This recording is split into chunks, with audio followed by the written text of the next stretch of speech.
Hey guys, tonight we're going on a quiet journey back to a world slowly rebuilding itself from the remnants of antiquity.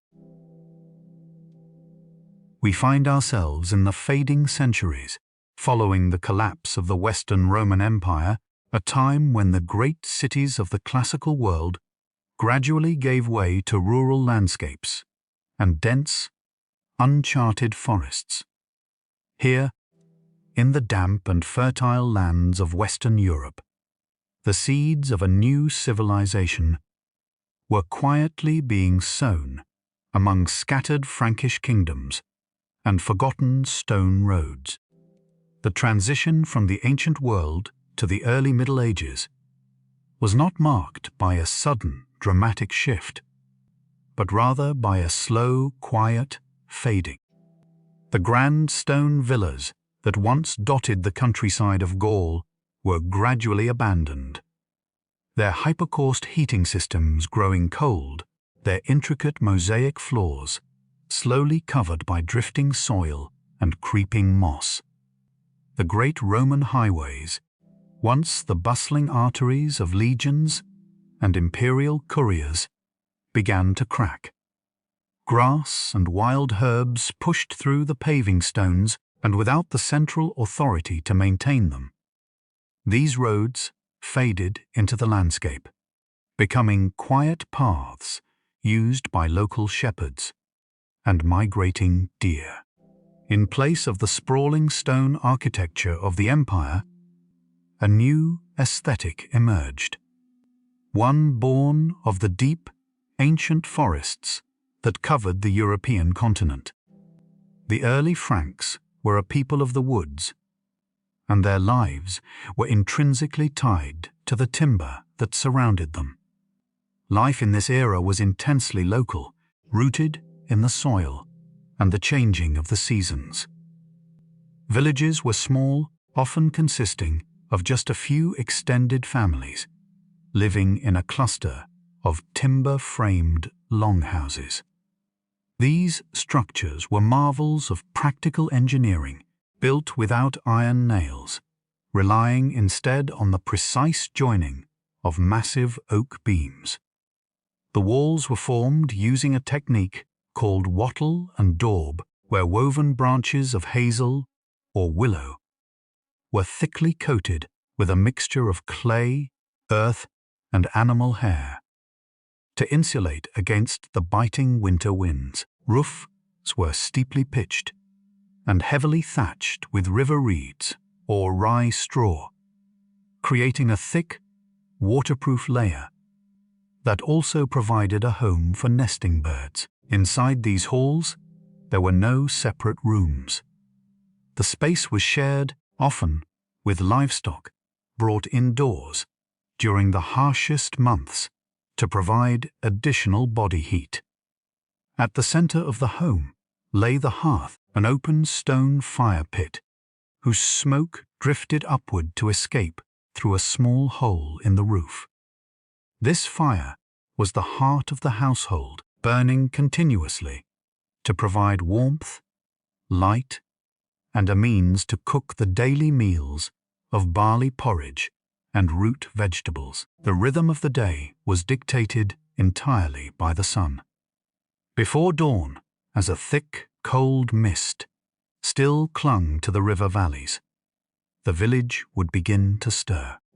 Men and women rose from straw-filled mattresses, wrapping themselves in heavy woolen cloaks dyed with the natural colors of the forest, deep greens from boiled leaves, muted yellows from weld, or the soft, undyed browns and greys of the local sheep. The morning tasks were immediate and necessary. Water had to be drawn from the nearby stream, frost broken from the wooden buckets in the depths of winter. The hearth fire, banked in ashes the night before, had to be carefully coaxed back to life with dry kindling and a steady breath. Outside, the silence of the morning was broken by the sounds of the agricultural settlement waking up. the lowing of cattle, the scratching of chickens in the dirt, and the heavy, rhythmic thud of an axe splitting firewood for the day ahead. Farming in the early Carolingian period was an exercise in immense patience and physical endurance. The soil of northern Europe was heavy, rich in clay, and difficult to turn. Farmers relied on the scratch plough, a simple wooden implement pulled by slow-moving oxen that merely cut a shallow groove into the earth. It would take generations before the heavy-wheeled plough would become widespread. So for now, preparing a field required cross-ploughing, dragging the implement across the soil in one direction, and then again, at a right angle, to properly break the sod. The work was exhausting, moving at the plodding pace of the draft animals. As the farmer walked behind the plough, guiding the wooden handles, his boots sinking into the dark, damp earth, he watched the soil fold over, exposing worms and roots to the cool autumn air. Following closely behind, a family member would broadcast the seed by hand, scattering rye or spelt across the turned earth, hoping that the harsh winter frosts would not kill the fragile shoots before they could take root. Beyond the cleared fields lay the vast, ancient forests. These woods were not seen merely as wild, untamed spaces, but as vital resources managed with careful attention. The forest provided acorns and beech mast to fatten the village pigs, which were allowed to forage freely under the canopy. It provided the oak and ash needed for building, the hazel for fencing, and the endless supply of firewood necessary to survive the freezing winters. Woodcutters moved through the trees with small iron axes, carefully selecting which trees to fell and which to leave for future generations. The forest was also a place of quiet foraging where villagers gathered wild mushrooms, berries, and herbs like yarrow and comfrey, which formed the basis of early medieval medicine. The scent of the forest, a rich blend of damp earth, decaying leaves, and pine resin, was a constant backdrop to daily life. In these scattered settlements, self-sufficiency was paramount. Everything a family needed had to be produced locally. Women spent their evenings by the fading light of the hearth, engaged in the slow, meticulous work of textile production. Using a simple wooden drop spindle, they twisted coarse sheep's wool or processed flax into strong, continuous threads. The spindle would drop and spin, a rhythmic, hypnotic motion that occupied the hands while the mind rested. This thread was later woven on heavy upright looms, the stone weights clinking softly against each other as the threads were separated and pushed together. It took months of labor to produce enough cloth for a single tunic, making clothing a highly valued and carefully mended possession. While the majority of the population lived in these quiet agricultural rhythms, small pockets of a different life began to take root in the most isolated reaches of the wilderness. Early monks, seeking solitude and spiritual contemplation, ventured deep into the forests, or established themselves on remote islands in the meandering rivers. They built simple wooden oratories and cleared small patches of land for gardens. In these quiet spaces, the fading light of the Roman world was kept alive by the flicker of a single tallow candle.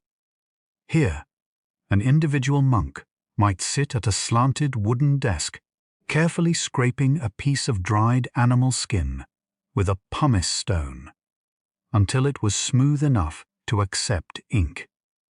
With a quill cut from a goose feather, he would slowly copy the words of ancient texts, preserving knowledge, one careful, silent stroke at a time.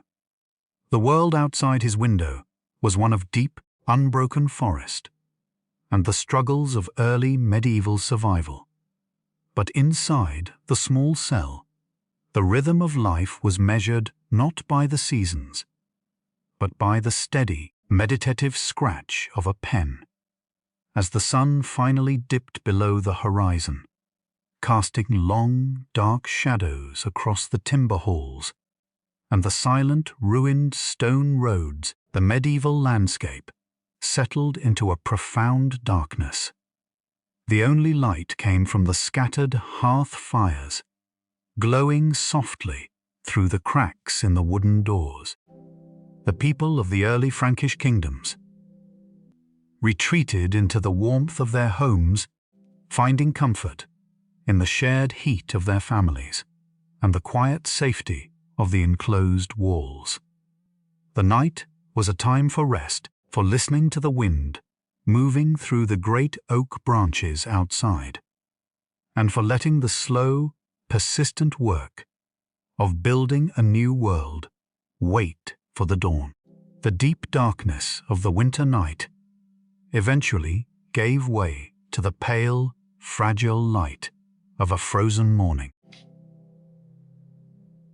As the frost settled thick and white across the thatched roofs of the Frankish settlement, a different kind of warmth began to emanate from the edge of the village. The local forge, a partially open timber structure with a roof blackened by decades of soot, was already awake.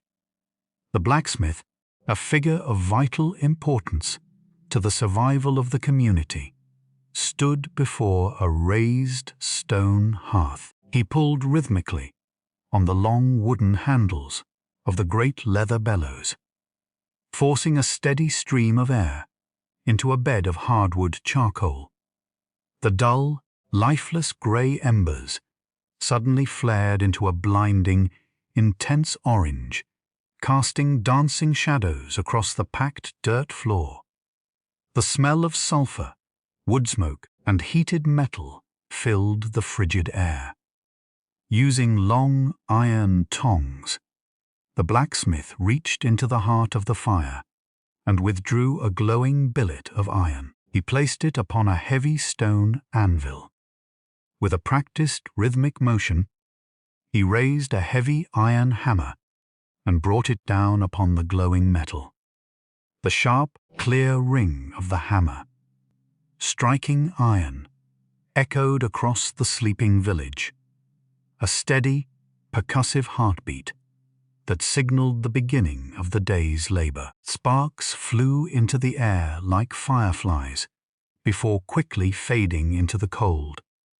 He was shaping a new plowshare, thick and heavy, designed to cut through the stubborn clay of the northern fields.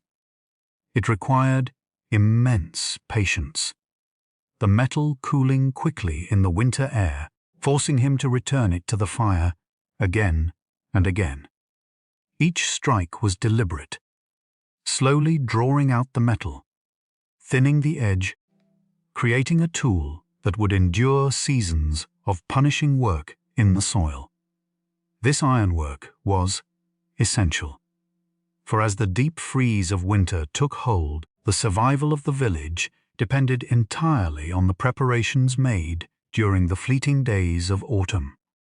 Late autumn was the time of the great slaughter, when the pigs that had fattened on forest acorns were butchered, as there would not be enough fodder to feed the entire herd through the snowy months.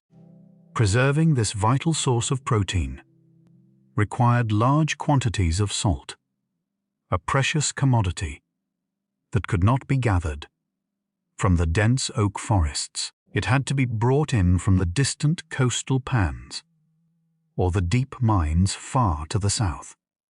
The arrival of salt merchants was a quiet but deeply significant event. They traveled along the faint, grass-covered ridges of the old Roman roads, their paths hardened into deep ruts by the winter frost. A merchant caravan in this era was not a grand procession, but a small, resilient group of men and pack animals enduring the harsh elements.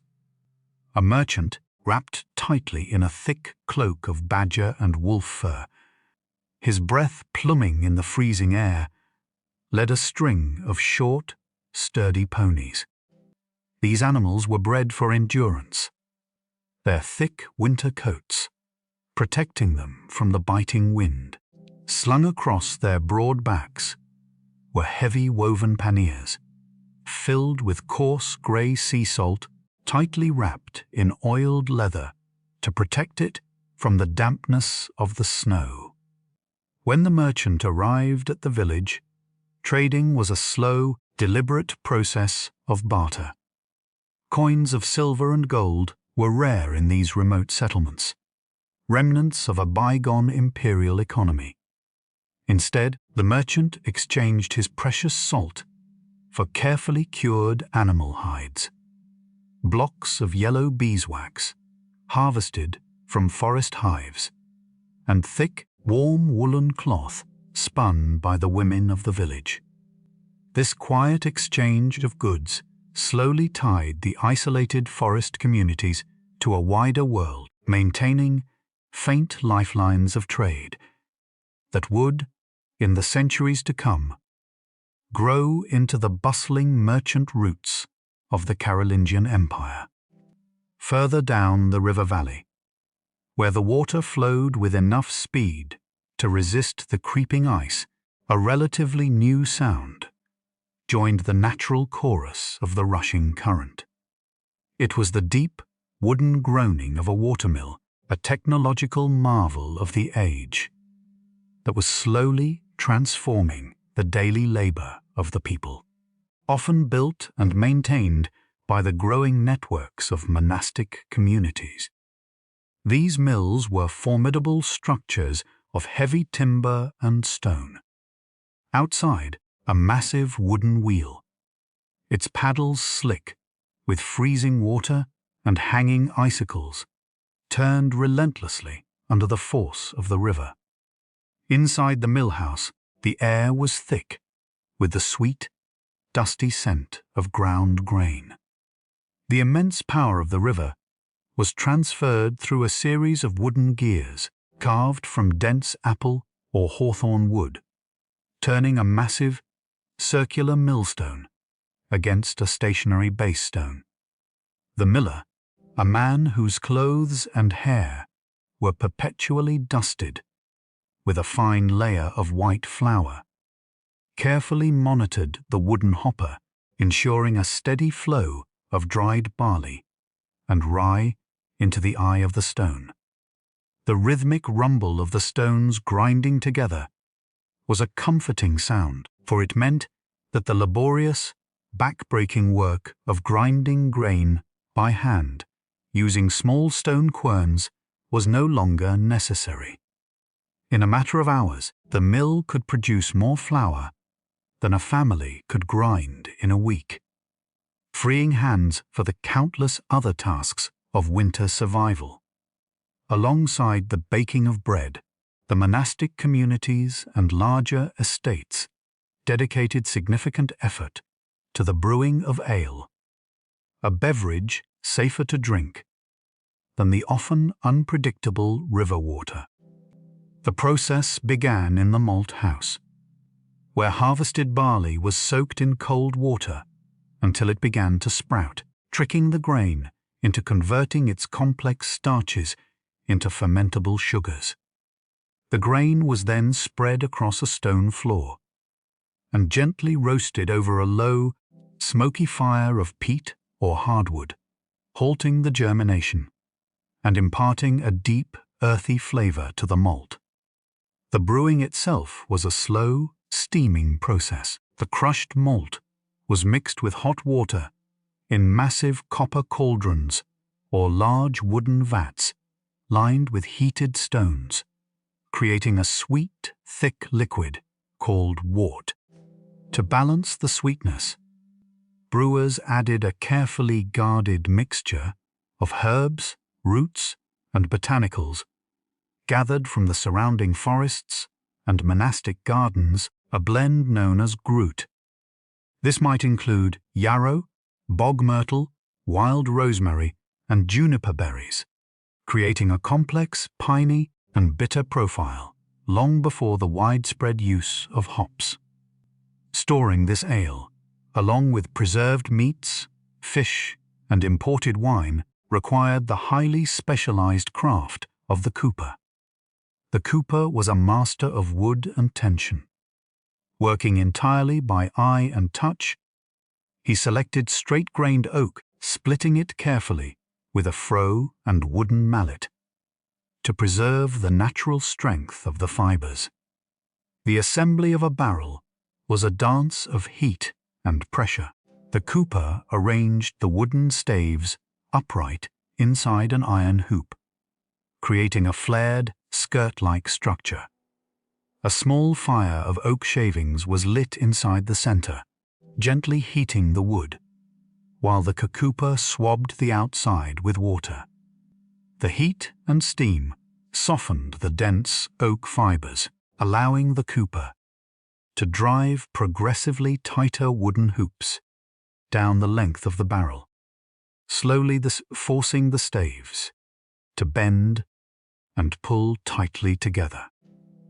The precision was astonishing, creating a perfectly sealed vessel without the use of glue or nails, relying entirely on the immense pressure of the interlocking wood. As the harsh winter months eventually softened into the muddy thaw of early spring, the scattered communities were drawn together, not just by trade, but by the need for order. Before the great centralizing efforts of the Carolingian kings, local governance was deeply rooted in communal tradition. Once a season, the free men of the surrounding valleys would gather for the malus, a local assembly. They did not meet in grand stone courthouses, but in open-air clearings, often under the sprawling canopy of an ancient revered oak tree, or at a well-known crossroads.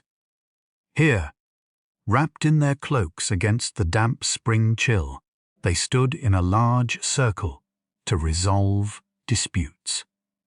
The proceedings were oral and traditional, guided by the elders, who had memorized the unwritten customs of their ancestors, the laws of the Salian Franks. A local leader, known as a count, would preside, listening to grievances concerning stolen cattle, disputed property boundaries, or broken agreements.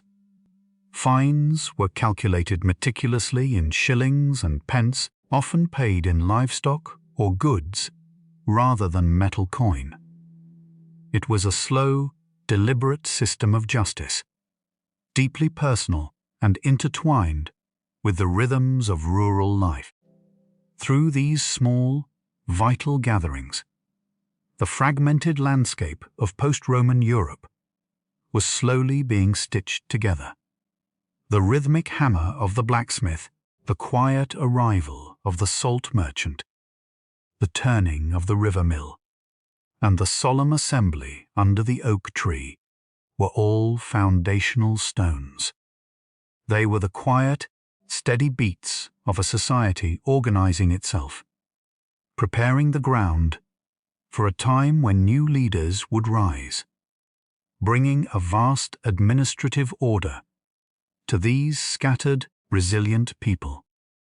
The quiet authority of the local assemblies, meeting beneath the ancient oak trees, slowly began to connect to a wider, more ambitious network of power. In the distant stone palaces and sprawling royal estates, the old royal lines were fading into obscurity, their influence waning as they retreated from the daily governance of the realm.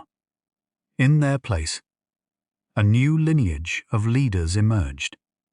The mayors of the palace, men of pragmatic vision and tireless energy, who understood that true authority in this era did not stem from inherited crowns, but from the careful management of land and loyalty. These early Carolingian figures, most notably Charles Martel, recognized that the vast, untamed wilderness of Europe was their greatest political resource. To secure the allegiance of seasoned warriors, loyal retainers, and capable administrators, they began to distribute immense tracts of territory, granting estates known as benefices. This political shift, though decided in distant and elevated halls, rippled outward into the deepest corners of the rural landscape, fundamentally altering the physical shape of the everyday world. Driven by the demands of these new, growing estates, a slow but relentless expansion into the wilderness began. For countless generations, the dense European forests had been a looming, unbroken boundary, a place of wild forage and deep shadows. But now, the rhythmic, heavy thud of the woodcutter's axe became the defining sound of a changing era. This grueling process of clearing virgin forest for agriculture was known as assarting. Local men ventured deep into the ancient timber stands, carefully selecting massive oaks and towering pines that had stood undisturbed for centuries. Felling these giants with small, wedge-shaped iron axes required days of relentless, back-breaking labor, with wood chips flying into the damp fern thickets. Once a great tree was brought down, its thick branches were stripped away by hand, and the massive trunk was hauled away by straining, heavy-breathing teams of oxen to serve as the foundation beams for new manorial halls. The remaining stumps were left stubborn in the earth to slowly rot, while the dense underbrush of briar, bramble, and bracken was deliberately set alight. The controlled fires burned for days, filling the river valleys with thick, blue smoke that smelled sharply of pine resin and scorched earth. When the fires finally died down, the resulting layer of fine white wood ash was carefully turned into the acidic forest soil, sweetening the ground and preparing it to receive the first vulnerable scattering of winter wheat. As the deep forests were pushed back by fire and axe, new, expansive pastures opened up, transforming the ancient woodland landscape into open grazing land for expanding flocks of sheep. The life of a Carolingian shepherd was one of profound solitude and constant vigilance, spent almost entirely out in the harsh elements. Wrapped in a heavy, ankle-length cloak of raw, undyed wool that still carried the pungent, oily scent of natural lanolin to repel the frequent autumn rains, the shepherd lived on the ragged, wind-swept edges of the newly cleared land. His days were dictated by the slow, grazing movement of the flock across the rough hillside grasses. He relied heavily on large, fierce dogs, mastiffs, bred for generations, to protect the vulnerable sheep from the constant threat of wolves and brown bears that still roamed the receding tree line. In his hands, the shepherd rarely carried a weapon of war, but rather a long, curved wooden crook used to hook the legs of wandering ewes, and a small, perfectly weighted drop spindle. Even out in the lonely pastures, under the sweeping grey skies of a European afternoon, the vital work of textile production never ceased. His rough, weather-beaten hands expertly drafted the tufts of raw wool, keeping the wooden spindle twirling near his knee as he scanned the horizon, contributing to the wealth of the expanding estate. One thin, continuous thread at a time. At the economic center of these expanding agricultural domains stood the residence of the local lord, or his appointed steward. These were not the sprawling stone castles of later medieval centuries, but rather substantial, imposing wooden halls built upon raised earthworks. The architecture was a direct evolution of the traditional Frankish longhouse, but significantly grander in scale, utilizing the massive, ancient timbers hauled directly from the newly cleared asarts. Inside, surrounded by heavy wooden tables and the constant smoke of a massive central hearth, the steward managed the complex, localized economy of the estate. Rents and taxes in this world were almost never paid in silver coin. Instead, the wealth of the land flowed into the steward's fortified storehouses in the form of physical, perishable goods. On designated collection days, local tenant farmers arrived, pulling heavy wooden carts laden with the heavy fruits of their labor. They delivered tightly woven burlap, sacks of oats and rye, heavy wax-sealed wheels of pale cheese, sealed clay jars filled with golden, crystallized forest honey, and woven willow baskets filled with slippery river eels, caught in the cold local mill ponds. The air inside the storehouse was a rich, heavy tapestry of smells: aged meat hanging from the rafters, dried herbs, and the earthy dust of grain. This meticulous system of localized taxation, carefully recorded on beeswax tablets or precious scraps of rough parchment by a literate cleric, formed the economic foundation upon which the Carolingian dynasty would eventually build its vast empire. Alongside the consolidation of land and resources, another unifying force was slowly and purposefully rooting itself in the rural soil. The early Carolingian leaders forged a deep, mutually beneficial alliance with the Church, viewing a shared faith and administrative structure as a vital tool for uniting the diverse, scattered populations under their control. As a result, small wooden parish churches began to rise in the center of the newly expanded villages, often built directly over older, sacred sites. The construction of a local church brought a profound, irreversible change to the daily lives of the peasantry, primarily through the introduction of a completely new way of measuring time.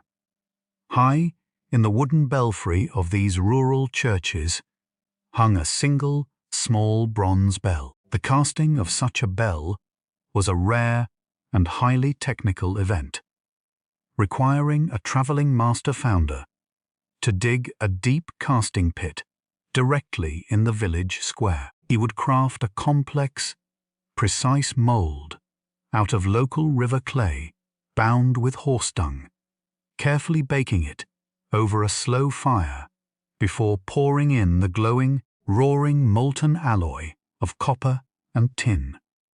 When the mold was finally broken away with iron hammers, the resulting bell, though modest in size, possessed a clear, piercing tone that could carry for miles across the open, cleared fields. Before the arrival of the bronze bell, the rural day was measured entirely by the natural, gradual progression of the sun, the lengthening of tree shadows, and the physical demands of agricultural labor. Now, the tolling of the bell introduced the canonical hours, a strict, regulated rhythm originally established by the remote monasteries and gradually adopted by the secular everyday world. Long before dawn, the sharp, solitary ringing of matins would echo through the cold, damp air, calling the local priest to prayer, while the villagers lay sleeping under thick wool blankets in their timber homes. As the sun finally crested the horizon, illuminating the frost on the fields, the bell tolled for prime, signaling the definitive beginning of the day's labor. Throughout the daylight hours, the rhythmic ringing for terci, sext, and nones punctuated the endless, back-breaking toil of ploughing, sowing, and harvesting, offering brief, sanctioned moments of pause. Finally, as the evening shadows lengthened across the Assart, and the hearth fires were kindled in the Longhouses, the solemn, resonant toll of vespers rolled across the river valleys, drawing the day to a peaceful close. The sound of the bronze bell became a constant, comforting presence, a unifying heartbeat that synchronized the quiet, resilient lives of thousands of isolated farmers, pulling them slowly but inevitably into the ordered, rhythmic world of the rising Carolingian age. The fading echo of the bronze bell over the newly cleared fields not only organized the labor of the farmers, but also served as an auditory bridge to the increasingly powerful centers of the Carolingian world. Tucked away in the secluded curves of the great rivers, or situated on prominent hills overlooking the valleys, monastic communities were expanding from their humble wooden origins into sprawling, permanent complexes. Here, the architectural legacy of the lost Roman world was quietly being rediscovered and repurposed. Rather than relying solely on the great oak forests, monastic builders began to seek out the scattered, overgrown ruins of ancient imperial villas and crumbling aqueducts. The work of the early medieval stonemason was slow, deliberate, and deeply physical. Using heavy iron crowbars and thick wooden levers, teams of men carefully prized loose, perfectly squared limestone blocks that had been set by Roman engineers centuries earlier. These reclaimed stones, often still bearing the faint chisel marks of antiquity, were hauled on heavy wooden sledges by straining oxen to the new monastic building sites. To bind these stones together, the masons needed mortar, which required the intense, dangerous labor of the lime kiln. Deep pits were dug into the earth and lined with brick, then filled with alternating layers of crushed limestone and hardwood charcoal. The kiln was set alight and burned continuously for days, reaching blistering temperatures that chemically transformed the raw stone into quicklime. When carefully mixed with river sand and water, this slaked lime created a durable, bright white mortar that would hold the growing abbey walls strong against the harsh northern winters. The rhythmic clinking of the mason's iron chisel, shaping a salvaged block of stone, became a new sound in the landscape, a deliberate effort to build structures that would outlast the fragile timber halls of the secular lords. As the physical walls of these monasteries grew stronger, so too did their interior mission. Within the quiet, cold stone cloisters, the most enduring work of the Carolingian era was taking place in complete silence. This was the era of a massive cultural effort, a slow and deliberate campaign to gather, copy, and preserve the fading knowledge of the classical world before it was lost to time, dampness, and decay. The foundation of this monumental task was not paper, but the meticulously prepared skins of animals, the production of parchment, and the finer, thinner vellum was a grueling, foul-smelling process relegated to the edges of the monastic grounds. The parchment maker received the raw hides of calves, sheep, or goats, which were first soaked in wooden vats of lime-rich river water for days to loosen the hair and fat.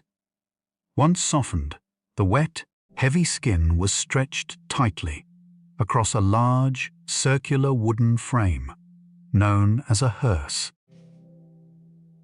Standing before the stretched hide in the freezing dampness of an autumn morning, the craftsman used a crescent-shaped iron blade, called a lunellum, to vigorously scrape away the remaining flesh and hair. He worked carefully, applying just enough pressure to thin the skin without tearing the fragile, wet material. As the hide dried under extreme tension in the cool air, it aligned the collagen fibers, transforming the raw animal skin into a smooth, taut, and incredibly durable writing surface. The final step was to rub the dried parchment with fine pumice powder and a dusting of chalk, providing a slightly textured tooth that would catch and hold the wet ink without bleeding. The ink itself was a product of the surrounding forests, an everyday marvel of medieval chemistry. Monks foraged among the ancient oak trees for small, hard, round growths on the branches known as oak galls, which were formed when a specific type of wasp laid its eggs in the bark. These tannin-rich galls were gathered in woven baskets, crushed with a stone mortar and pestle, and then steeped in rainwater or warm, sour wine. To this bitter, pale brown liquid, the ink maker added iron sulfate, known as green vitriol, and a binder of sticky gum arabic, harvested from acacia trees far to the south and brought in by merchants. The chemical reaction between the tannins and the iron instantly turned the liquid a deep, permanent, purplish black. This iron gall ink was not merely a surface pigment. It was mildly corrosive, allowing it to literally bite into the collagen fibers of the parchment, ensuring that the words would remain unlegible for 1,000 years. With the parchment cut into uniform rectangular bifolia, and the ink prepared in small oxhorn inkwells, the physical act of writing could begin in the scriptorium. The scriptorium was often a large, east-facing room, designed to catch the maximum amount of natural morning light, for candles and oil lamps were considered too dangerous to use near the precious, highly flammable manuscripts. Dozens of monks sat at slanted wooden desks, in profound, unbroken silence, their breath visible in the freezing air of the unheated stone room. They were engaged in a quiet revolution of letters. Before the Carolingian era, the handwriting of Europe had devolved into a chaotic, often illegible tangle of isolated regional scripts. To govern a vast empire and ensure that religious and legal texts were universally understood, from the Rhine to the Pyrenees, a new, standardized form of writing was developed. This was the Carolingian minuscule, a script of remarkable clarity, elegance, and proportion. A monk, his fingers stained perpetually black with iron gall ink, would dip his sharply cut goose-feather quill into his horn. He applied the nib to the chalky surface of the vellum. The new script featured clear, rounded shapes, distinct separations between individual words and the introduction of capital letters to mark the beginning of new sentences. The writing was a slow, meditative, intensely physical act. The quill scratched rhythmically across the surface, a steady, hypnotic sound that filled the silent room. An experienced scribe might spend an entire day copying only a single page, ensuring that every curve of a letter, every abbreviation, and every line was perfectly spaced and flawlessly executed.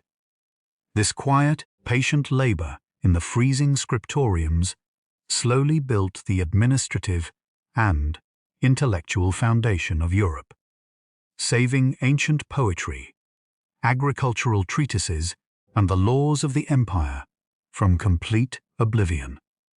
The finished manuscripts, bound tightly between heavy wooden boards covered in stamped leather and sealed with brass clasps, were immensely valuable objects. They did not remain isolated in the monasteries, but were frequently exchanged, copied, and sent to newly established churches and royal courts across the expanding empire. The movement of these precious books, along with the heavy bulk of salt, wine, and millstones, relied heavily on the vast, meandering networks of the European rivers. While the old Roman stone roads continued to decay in the dense forests, the deep, wide rivers became the bustling, vital highways of the Carolingian world. In the misty, grey light of early dawn, long, shallow-draft wooden barges would push away from the muddy riverbanks. These vessels were constructed of overlapping oak planks, sealed with a thick, sticky mixture of animal hair and black pine pitch to keep the cold river water at bay. The boatmen, heavily muscled from years of physical labor, stood at the stern and the bow. They did not rely on sails in the unpredictable, winding river valleys, but instead used long, heavy ash poles to push against the riverbed, propelling the heavily laden barges upstream against the slow current. The rhythmic splash of the poles breaking the surface of the water, the creaking of the timber hull under the weight of its cargo, and the low, echoing calls of the boatmen navigating the shifting sandbars created a peaceful, enduring soundtrack to the slow expansion of medieval commerce. As the barge drifted quietly through the morning mist, passing ancient forests and newly cleared agricultural fields, it carried the quiet labors of the stonemason, the parchment maker, and the silent scribe out into the growing, interconnected world of the Carolingian age. The destination for many of these heavily laden river barges was the extensive network of royal estates, known as the Fisci, which served as the administrative and economic anchors of the expanding Carolingian realm. When a barge finally bumped against the heavy wooden pilings of an estate wharf, it arrived at a settlement drastically different from the isolated, organic clusters of forest villages. The royal estate was a masterclass in deliberate organization, dictated by strict imperial decrees designed to maximize production and ensure self-sufficiency. Encircled by a formidable defensive palisade of sharpened oak trunks, the interior of the estate was laid out with rigid precision. At its center stood the residence of the royal steward, surrounded by a complex of specialized outbuildings. There were massive timber granaries raised on stone staddle stones to deter rodents, deep earth berm cellars for storing winter roots and barrels of wine, and expansive, carefully gridded gardens that represented the height of early medieval agricultural science. These estate gardens were not haphazard patches of soil, but meticulously managed plots, governed by a famous royal ordinance that listed over 70 specific herbs, vegetables, and fruit trees that every royal estate was required to cultivate. In the damp warmth of late spring, the garden was a hive of quiet, concentrated labor, overseen primarily by women who possessed a deep, inherited knowledge of botany. The growing beds were raised slightly above the muddy paths and neatly bordered by low wattle fences woven from pliable willow shoots. Here, kneeling in the rich, dark loam, the gardeners worked with small, curved iron hand weeds, carefully tending to rows of medicinal and culinary plants. They cultivated broad-leafed sage, pungent rue, feathery fennel, and tall stalks of lovage. They grew onions, garlic, and leeks in massive quantities to flavor the monotonous winter diets. In the designated medicinal plots, they tended to betony for head ailments, horehound for coughs, and the highly prized mallow. As the summer progressed into autumn, the harvest of these plants required delicate timing.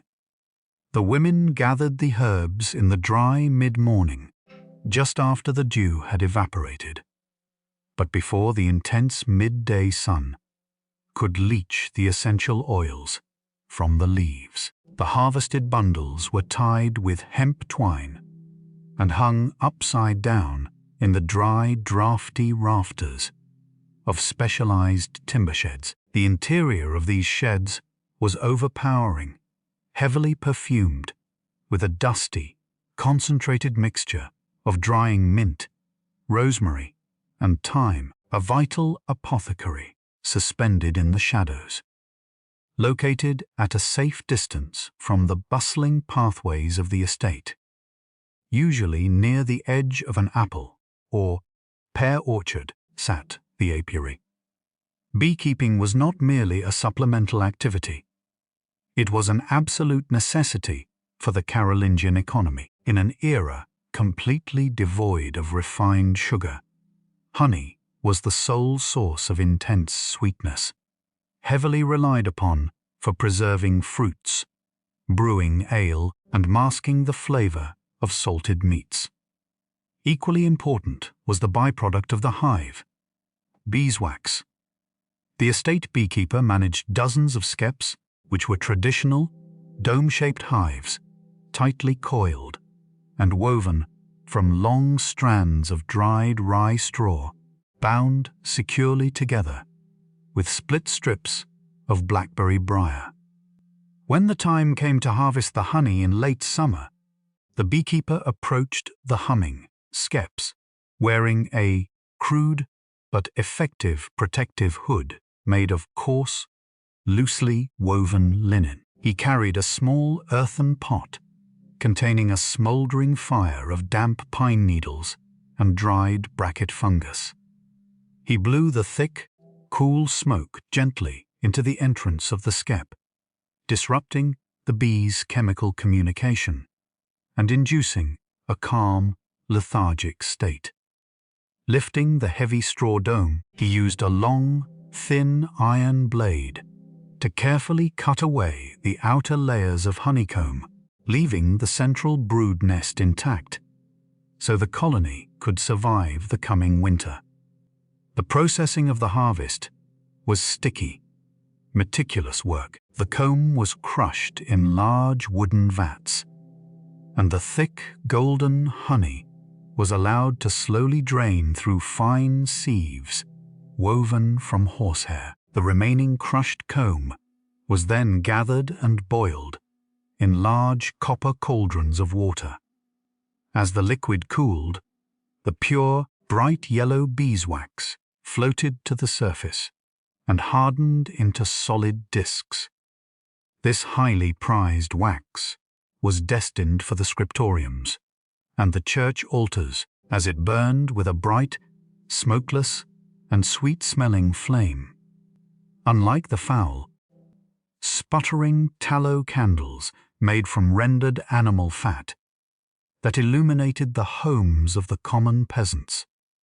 To store the vast quantities of honey, rendered lard, salted eels, and ale produced by the estate, a constant supply of durable vessels was required, demanding the relentless labor of the estate potter. The pottery workshop was typically situated down by the riverbank, where the heavy grey alluvial clay could be easily extracted from the muddy banks.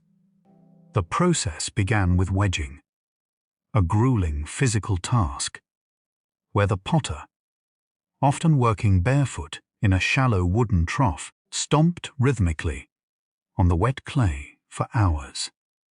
This exhausting labor was necessary to break down hard lumps, evenly distribute moisture, and forcefully expel any trapped air pockets that would otherwise cause the vessel to explode violently in the heat of the kiln. Once the clay was properly conditioned, the potter moved to his kickwheel. Sitting on a slanted wooden bench, he used his bare foot to rapidly kick a heavy, lower wooden flywheel, generating momentum that turned the smaller working wheel above. Taking a dense lump of grey clay, he slammed it onto the spinning wooden head. With his hands thoroughly slicked in a watery mixture of clay called slip, he pressed his thumbs into the center of the spinning mass, slowly pulling the thick walls upward and outward. The mesmerizing, fluid transformation of a shapeless mound of mud into a tall, perfectly symmetrical storage jug took only minutes in the hands of a master. Using a small tool carved from a cow rib, he smoothed the exterior profile, and finally, using a tightly twisted length of linen thread, he cleanly sliced the base of the finished wet pot from the spinning wheel head. The true alchemy of the pottercraft, however, occurred during the firing process. Carolingian potters did not construct elaborate, above-ground brick ovens. Instead, they relied on traditional trench kilns. A long, deep trench was excavated into the side of a dry hill. The fragile, leather-hard pots, having dried in the shade for several weeks, were carefully stacked inside the trench.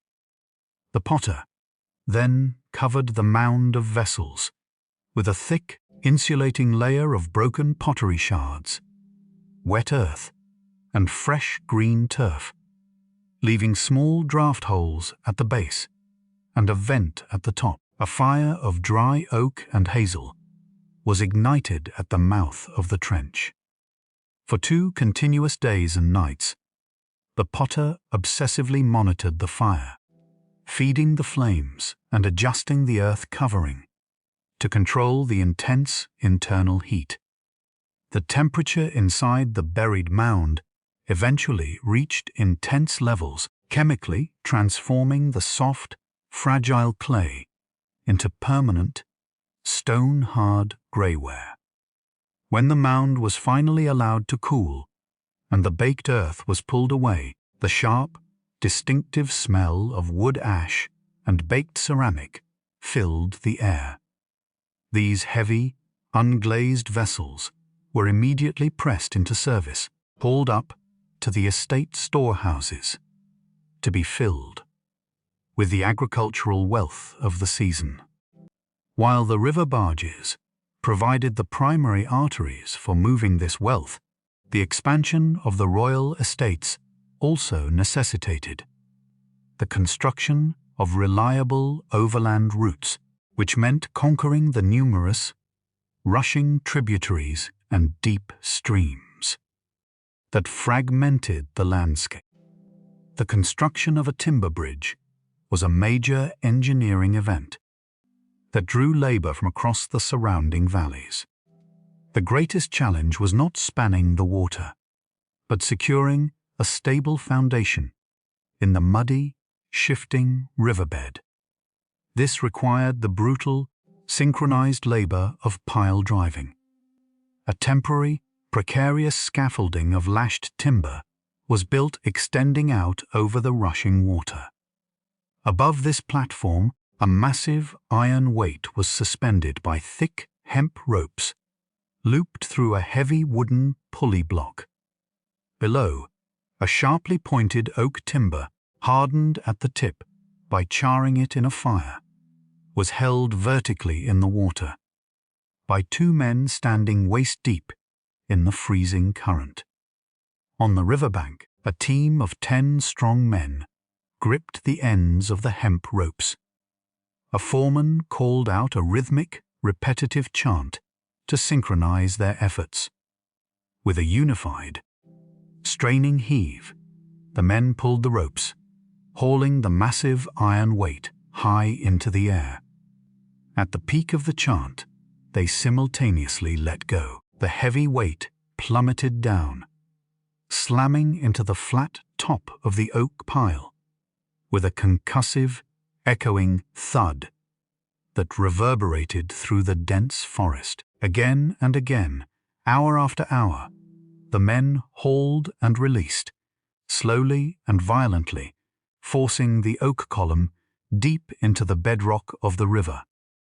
It was an exhausting, dangerous display of sheer physical force, a testament to the muscular effort required to stitch the wild, fragmented geography of early medieval Europe into a cohesive, governable empire. Once the great oak piles were driven deep into the riverbeds, and the heavy timber crossbeams were securely lashed into place, the newly built bridges served a purpose far greater than moving local grain and salted fish.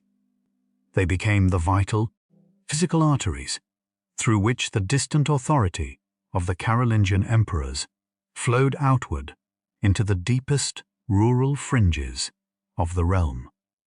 On a damp, fog-shrouded morning, the heavy wooden planks of a new river crossing would echo with a sound that commanded immediate respect and careful attention from the local villagers. It was the synchronized, rhythmic thud of large, iron-shod hooves, signaling the arrival of the Missi Dominici. These were the Lord's envoys, carefully selected pairs of travelling inspectors dispatched directly from the royal court. By strict imperial decree, they always travelled in pairs, one high-ranking secular nobleman and one educated cleric, usually a bishop or an abbot. This pairing was a deliberate, calculated move to ensure that both the worldly laws of the empire and the spiritual directives of the Church were enforced with equal weight, while also providing a system of mutual accountability to prevent local corruption. The arrival of the Missi Dominici at a rural royal estate was a slow, majestic procession that broke the ordinary rhythm of agricultural life. The noble rode a towering, deep-chested horse, wrapped in a finely woven cloak of deep blue or madder red, colors that instantly denoted immense wealth and status in a landscape dominated by undyed browns and greys. Beside him rode the cleric, clothed in the dark, heavy wool of his order. Slung securely across the pommel of the cleric's saddle were hardened, cylindrical leather cases, sealed tightly against the pervasive northern dampness, with thick layers of beeswax. Inside these protective cases rested the true power of the Carolingian government. They contained the capitularies, the written edicts and laws dictated by the emperor himself, meticulously copied by the scribes in the royal scriptoriums onto long, tightly wound rolls of fine calfskin vellum. When the envoys dismounted and entered the smoky, cavernous interior of the local steward's timber hall, the atmosphere was thick with tense anticipation. The prominent free men, local landlords, and estate managers of the surrounding valleys were summoned and required to stand in respectful silence. The cleric would slowly break the heavy wax seal of a leather tube and extract the rolled parchment. Standing near the central hearth to catch the flickering light, he would unroll the document. The text was written in the pristine, standardized Carolingian minuscule, but the language was formal Latin, a tongue largely incomprehensible to the rural farmers gathered before him. With deliberate, practiced cadence, the cleric would read a section of the Latin text aloud, his voice echoing against the soot-blackened rafters.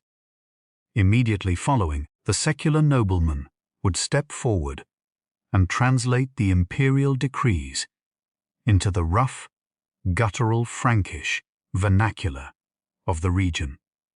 Through this slow, dual-voiced recitation, the fragmented, isolated communities were pulled into a single, unified legal framework. The laws they heard were meticulously detailed. They mandated the standardized size of a bushel of wheat across the entire empire, outlawed the hoarding of grain during times of famine, established strict penalties for highway banditry, and demanded that every local lord maintain the bridges and roads passing through his territory. It was the slow, bureaucratic homogenization of Europe, executed one carefully read parchment at a time. These capitularies also carried heavy, demanding military obligations. As the Carolingian Empire expanded its borders, pushing outward against the Saxons in the dense northeastern forests and the Avars, on the vast eastern plains, the nature of medieval warfare was undergoing a fundamental, highly expensive transformation. The traditional Frankish military had been primarily composed of free peasant infantrymen, farmers who fought on foot with simple spears, wooden shields, and throwing axes. But the vast distances of the expanding empire required speed and a new kind of devastating battlefield impact. The era of the heavy cavalry was beginning. Supplying a single fully armored, mounted warrior required the economic output of entire villages. To meet this massive logistical demand, specific royal estates were completely reorganized and dedicated exclusively to the breeding and training of war horses. The pastures of these specialized stud farms were a site of quiet, muscular power. In the cool, dewy mornings of early spring, herds of massive, carefully selected mares grazed peacefully in the tall, fenced meadows. The Carolingian breeders were actively engineering a new type of beast, crossing the sturdy, resilient local forest ponies with taller, heavier bloodlines imported from the warmer southern regions. These horses needed incredible bone density, deep, powerful chests, and calm temperaments, for their ultimate purpose was to carry the immense weight of an armored man into the chaotic noise of battle without panicking. Raising these animals placed a heavy burden on the agricultural cycle. A war horse required massive quantities of high-quality oats and specially cured hay to survive the freezing winters while maintaining its massive muscle mass. Entire fields that had once grown wheat for human consumption were converted to fodder production.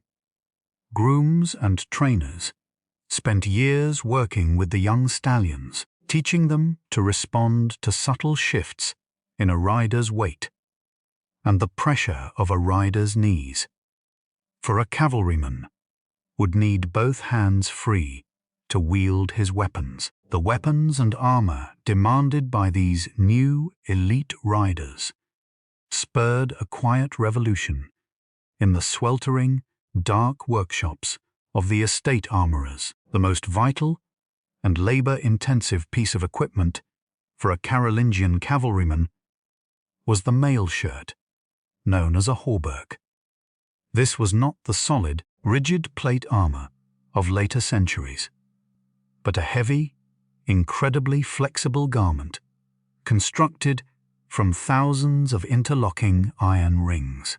The creation of a single hauberk was a staggering display of repetitive, meticulous craftsmanship that took a master armorer and his apprentices months to complete. The process began with wire drawing. The armorer took a glowing, heated rod of high-quality iron and forced the tapered end through a small conical hole in a hardened steel drawplate. Gripping the protruding end with heavy iron tongs attached to a leather harness, the armorer would physically throw his entire body weight backward, using raw, straining leverage to pull the iron through the hole, stretching and thinning it into wire.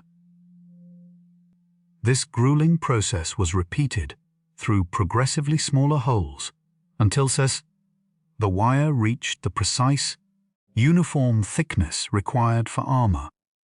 Once miles of wire were drawn, it was tightly coiled around a smooth iron mandrel, resembling a long metallic spring. Using heavy iron shears, an apprentice painstakingly cut the coil down one side, producing thousands of identical open iron rings. The actual assembly of the mail shirt was a hypnotic, blindingly tedious task, performed near the bright light of an open doorway. The armorer used 2 pairs of small iron pliers. The standard pattern required linking 4 solid, closed rings through one open ring, but the open ring could not simply be bent shut, for an enemy spear point could easily burst a weak seam. Instead, the overlapping ends of the open ring had to be flattened and pierced with a microscopic hole. The armorer would take a tiny iron rivet, no larger than a grain of coarse sand, and place it into the overlapping holes. With a sharp, precise tap of a specialized small hammer, the rivet was crushed flat, permanently locking the ring shut. Click, tap, click, tap. The steady, metallic rhythm went on endlessly, hour after hour, day after day. A completed hauberk contained upwards of 30,000 individually riveted rings and weighed over 30 pounds. Yet, because of the fluid nature of the interlocking circles, it draped over a man's shoulders like heavy, metallic cloth, providing unparalleled protection against the slashing edge of a sword. When the armorer finally placed a completed, oil-shined hauberk onto a wooden stand, the thousands of tiny iron rings caught the light, a shimmering, heavy testament to the immense resources and patient labor driving the slow, relentless expansion of the Carolingian world. The deployment of these newly equipped cavalrymen, along with thousands of foot soldiers, was dictated not by the sudden whims of kings, but by the slow, inescapable rhythm of the changing seasons.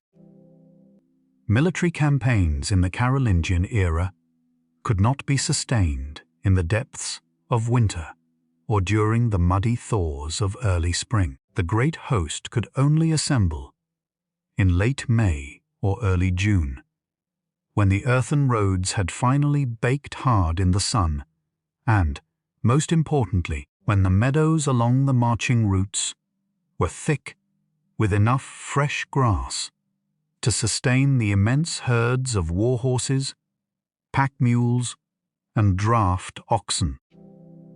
When the royal summons, known as the Herbal, echoed across the river valleys, it signaled a massive logistical upheaval that temporarily rearranged the entire structure of rural society. The burden of war was heavy, but it was meticulously calculated. The imperial edicts decreed that a man was only required to serve if he possessed a certain amount of land and wealth. Those who did not meet this threshold were not spared from the effort. Instead, they were required to pool their meager resources. 3 or 4 poorer farmers would combine their grain, their livestock, and their silver to fully equip and supply one man from among them, allowing the rest to remain behind to tend the vital summer crops. The resulting army that slowly converged on the designated muster fields was not a fast, nimble, striking force, but a vast, lumbering, temporary city that crawled across the European landscape. The true heart of this moving host was not the armored cavalry at the vanguard, but the massive, groaning baggage train that stretched for miles behind it.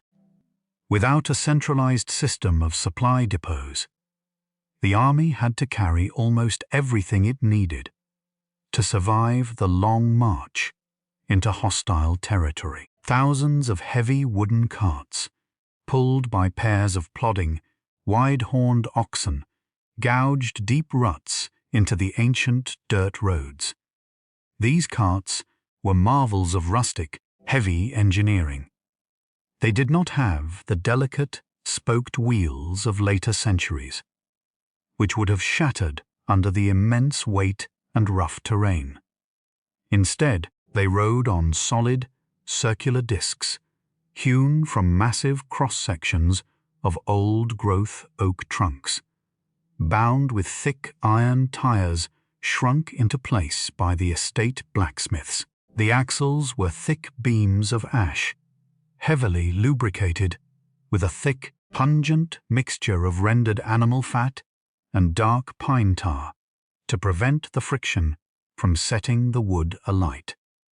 The constant, rhythmic shrieking and groaning of these wooden wheels, accompanied by the cracking of leather whips and the lowing of thousands of oxen, announced the approach of the Carolingian host. Long before the first banners appeared through the forest canopy, packed tightly into these heavy carts, was the absolute necessity of survival: food.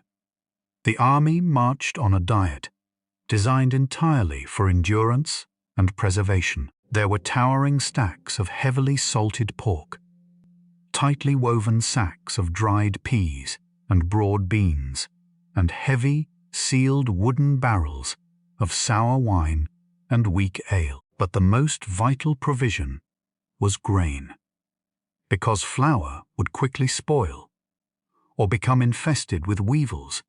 In the damp conditions of a marching camp, the army transported raw, unground oats and rye.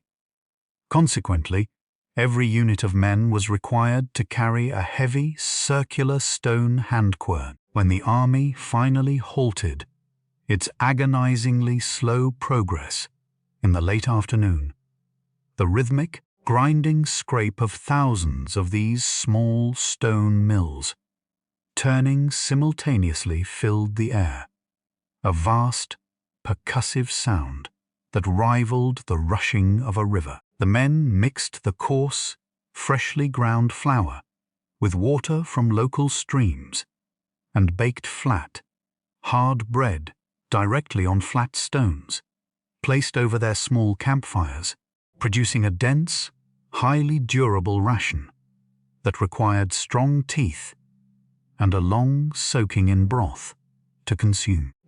The establishment of the evening encampment was a masterpiece of inherited, disciplined organization, drawing upon the preserved texts of ancient Roman military treatises.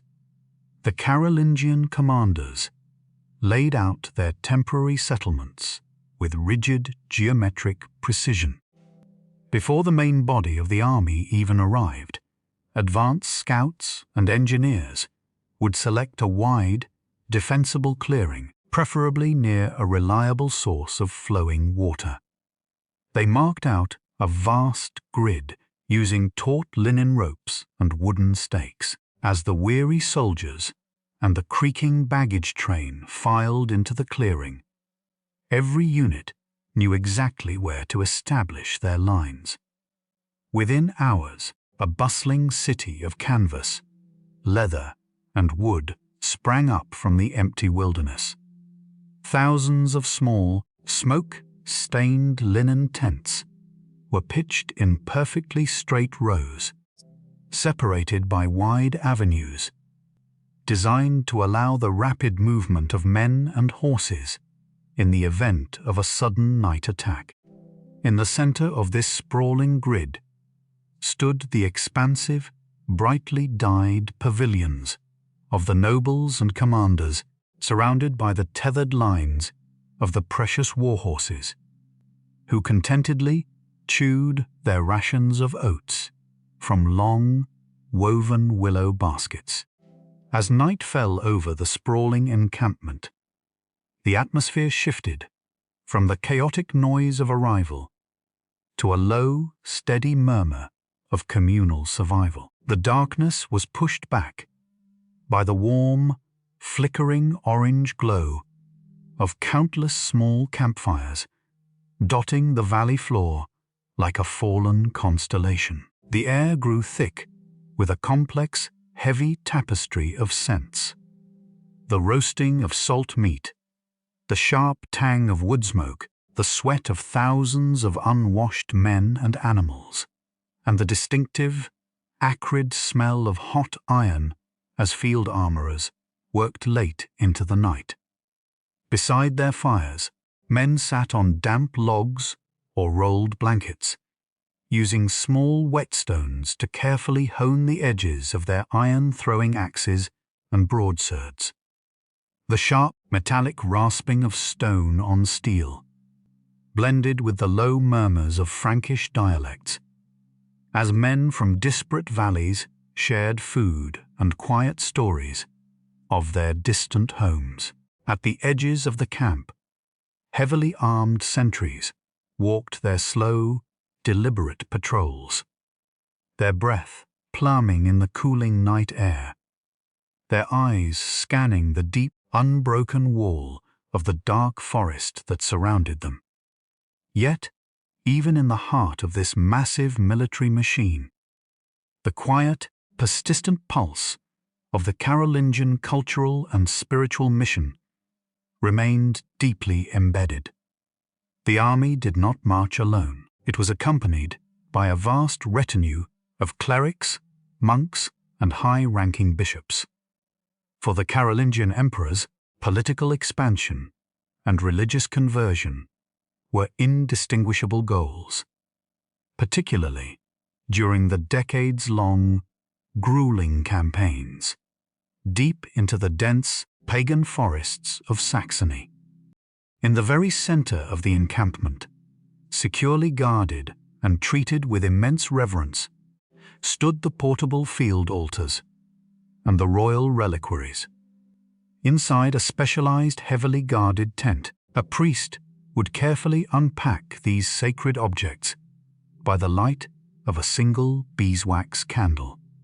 He would reveal beautifully crafted wooden boxes, clad in hammered silver and gold leaf, studded with polished river stones and pieces of colored glass. Inside these glittering containers lay small, fragile fragments of bone, the venerated relics of saints, wrapped carefully in scraps of incredibly rare, imported Byzantine silk.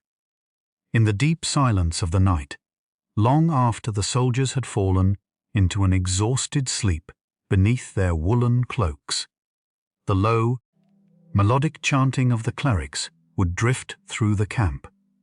They sang ancient Latin psalms, their voices rising like smoke into the cold, starry sky, a quiet but unwavering assertion of their faith and order at the very edge of the known world, preparing the spirits of the men for the slow, brutal march that would resume with the breaking of the dawn.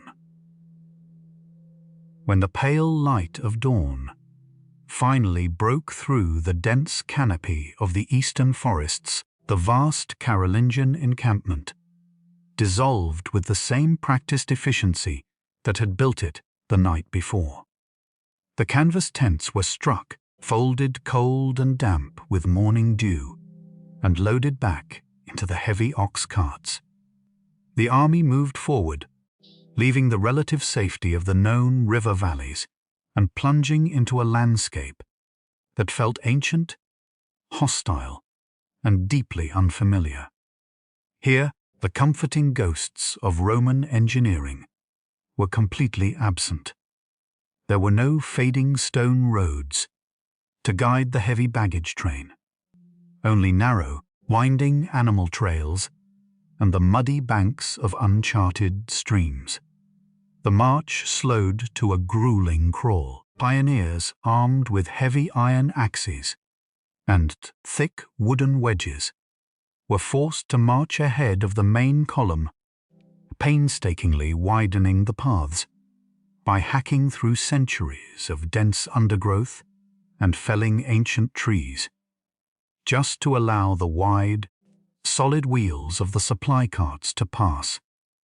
The air in these deep woods was still and heavy, smelling intensely of rotting vegetation, damp earth, and the nervous sweat of thousands of horses and men navigating the claustrophobic terrain. The ultimate goal of these grueling marches was rarely a single, decisive clash of arms, for the enemy in these eastern territories preferred to melt away into the vast wilderness, rather than face the heavily armored Frankish cavalry. Instead, the Carolingian strategy was one of slow, suffocating occupation through the construction of fortified outposts, known as Bergen. When a strategic location was secured, perhaps a high ridge overlooking a river confluence, the weary soldiers instantly transitioned from warriors to laborers. The construction of a Bergen was a monumental feat of earth-moving and timber engineering, achieved entirely through human muscle. Men dug deep, wide trenches, using simple iron-tipped wooden spades, carrying the heavy, rocky soil away in woven wicker baskets slung across their backs. This excavated earth was piled high to create a massive, steep inner rampart. Upon this artificial hill, they constructed a towering palisade of deeply driven oak trunks, their tops sharpened into lethal points. It was exhausting, bone-aching work performed under the constant, paranoid watch of armed sentries.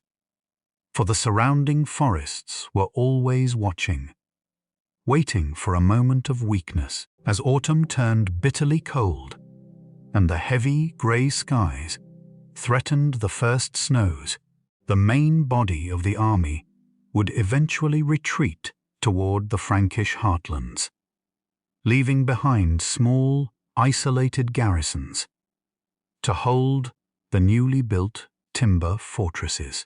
Wintering in these remote outposts was a true test of psychological and physical endurance.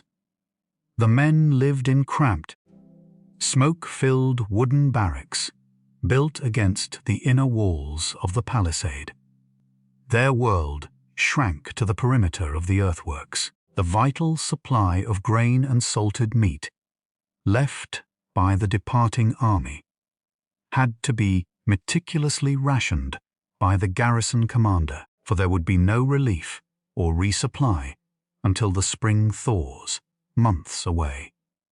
Days were spent endlessly repairing equipment, carving new arrow shafts, and staring out over the frozen, hostile landscape from the high wooden watchtowers.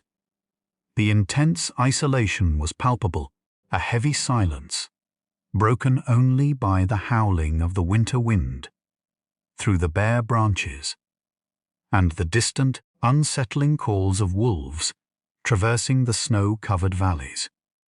Yet, the Carolingian conquest was not merely a physical occupation of land. It was an aggressive, uncompromising expansion of faith and culture.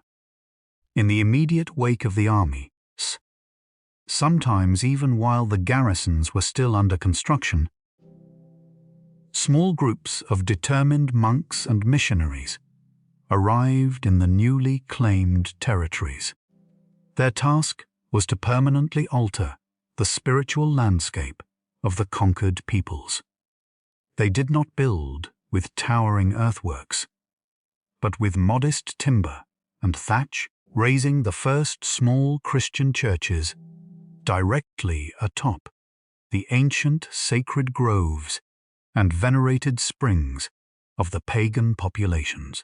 The process of conversion was often harsh and deeply traumatic, enforced by strict imperial laws that mandated baptism under threat of severe punishment. But the day-to-day work of the missionaries was a quiet, relentless campaign of cultural replacement. They introduced the tolling of the bronze bell to forests that had only known the sounds of nature, and they began the slow, frustrating process of teaching a new theology in broken, newly learned dialects to populations who had been raised to revere the spirits of the trees and rivers.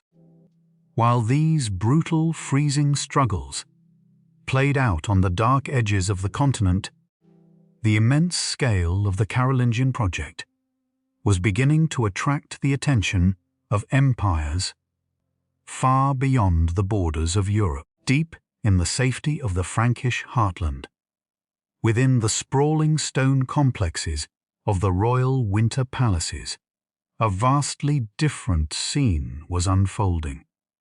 These palaces, such as the grand residence at Aachen, were designed to project an image of civilized imperial permanence. Here, the harsh realities of the frontier felt distant, replaced by the warmth of massive stone hearths, the glow of hundreds of beeswax candles, and the rich, complex smells of roasted meats, spiced with exotic, incredibly expensive imports. It was in these warm, echoing halls that the Carolingian court received embassies from the most powerful rulers of the known world, diplomatic missions that had traveled for months across dangerous seas and vast mountain ranges to acknowledge the rising power of the Frankish kings. The arrival of an embassy from the distant Abbasid Caliphate in Baghdad was an event of profound, almost surreal wonder for the Frankish court. The envoys brought gifts that seemed to defy the grey, damp reality of northern Europe. They presented intricately woven silk garments, dyed in brilliant, unimaginable shades of crimson and lapis lazuli, heavy brass astrolabes covered in precise, elegant Arabic script, and carved ivory chess pieces that felt impossibly smooth to the touch.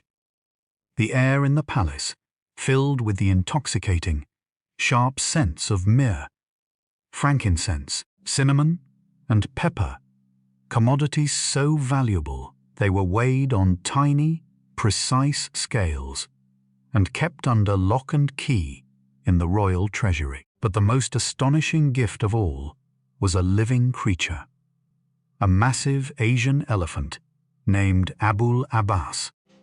For the common people, and even the educated nobles, who had only read descriptions of such beasts in crumbling ancient bestiaries, the sight of this colossal animal, walking through the snow-covered forests of Germany, was staggering, led by a specialized keeper wrapped in heavy wool over his eastern garments. The elephant with its thick, wrinkled grey skin, massive ivory tusks, and long, prehensile trunk was a walking, breathing testament to the vastness of the world and the incredible, far-reaching power of the empire they were building. The presence of such exotic marvels slowly trickled down into the broader consciousness of the realm, while the peasant farmer in his timber longhouse might never see a silk robe or taste the sharp bite of black pepper. The stories of these eastern wonders spread along the river valleys and merchant routes. A piece of imported silk might eventually find way into a local monastery where it would be carefully cut by reverent hands to wrap a precious bone fragment in a silver reliquary. A single, fragrant peppercorn might be ground into the medicinal broth of a high-ranking abbot. These tiny, physical connections to a vast, unseen world slowly expanded the mental horizons of medieval Europe. The people of the Carolingian age were no longer just survivors, huddling in the ruins of antiquity. They were becoming citizens of an empire that commanded the respect of distant kings, an empire capable of bringing the unimaginable riches of the deep East into the cold, dark heart of the western forests. The exotic goods arriving at the royal courts, the shimmering silks, and the sharp, intoxicating spices were not acquired through simple barter. To sustain the vast administration of the empire, the immense standing armies, and the luxurious demands of the royal palaces, a unified and reliable economic system was required. For centuries following the collapse of the Roman economy, gold had become incredibly scarce, slowly vanishing into the treasuries of the East, or hoarded in secret, buried earthen jars across Europe. The Carolingian solution was a complete economic overhaul based on a new, universal standard of value, the silver denarius. The production of this new currency was not left to the whims of local markets, but was established as a strict, uncompromising royal monopoly. In small, heavily guarded stone workshops located within the major cities and royal estates, the moneyers performed a loud, precise, and highly regulated craft. They began with raw bars of pure silver, often melted down from older, debased Roman coins, or imported from newly discovered veins deep in the eastern mountains. Using heavy, short-handled iron hammers, the moneyers flattened these silver bars upon massive stone anvils into thin, uniform sheets. Apprentices, their hands heavily calloused and perpetually blackened with metal dust, used large iron shears to carefully clip these sheets into small blank discs known as flans. The true transformation from raw metal to imperial currency occurred at the striking block. A heavy iron die deeply engraved in reverse, with the name of the emperor and a simple, authoritative cross, was set firmly into a massive, waist-high oak stump. The blank silver flan was carefully centered on this bottom die. The moneyer then took the upper die, which typically bore the stylized image of a temple or a walled city gate, and placed it directly on top of the blank silver. Raising a heavy iron hammer, he brought it down with a sharp, concussive strike.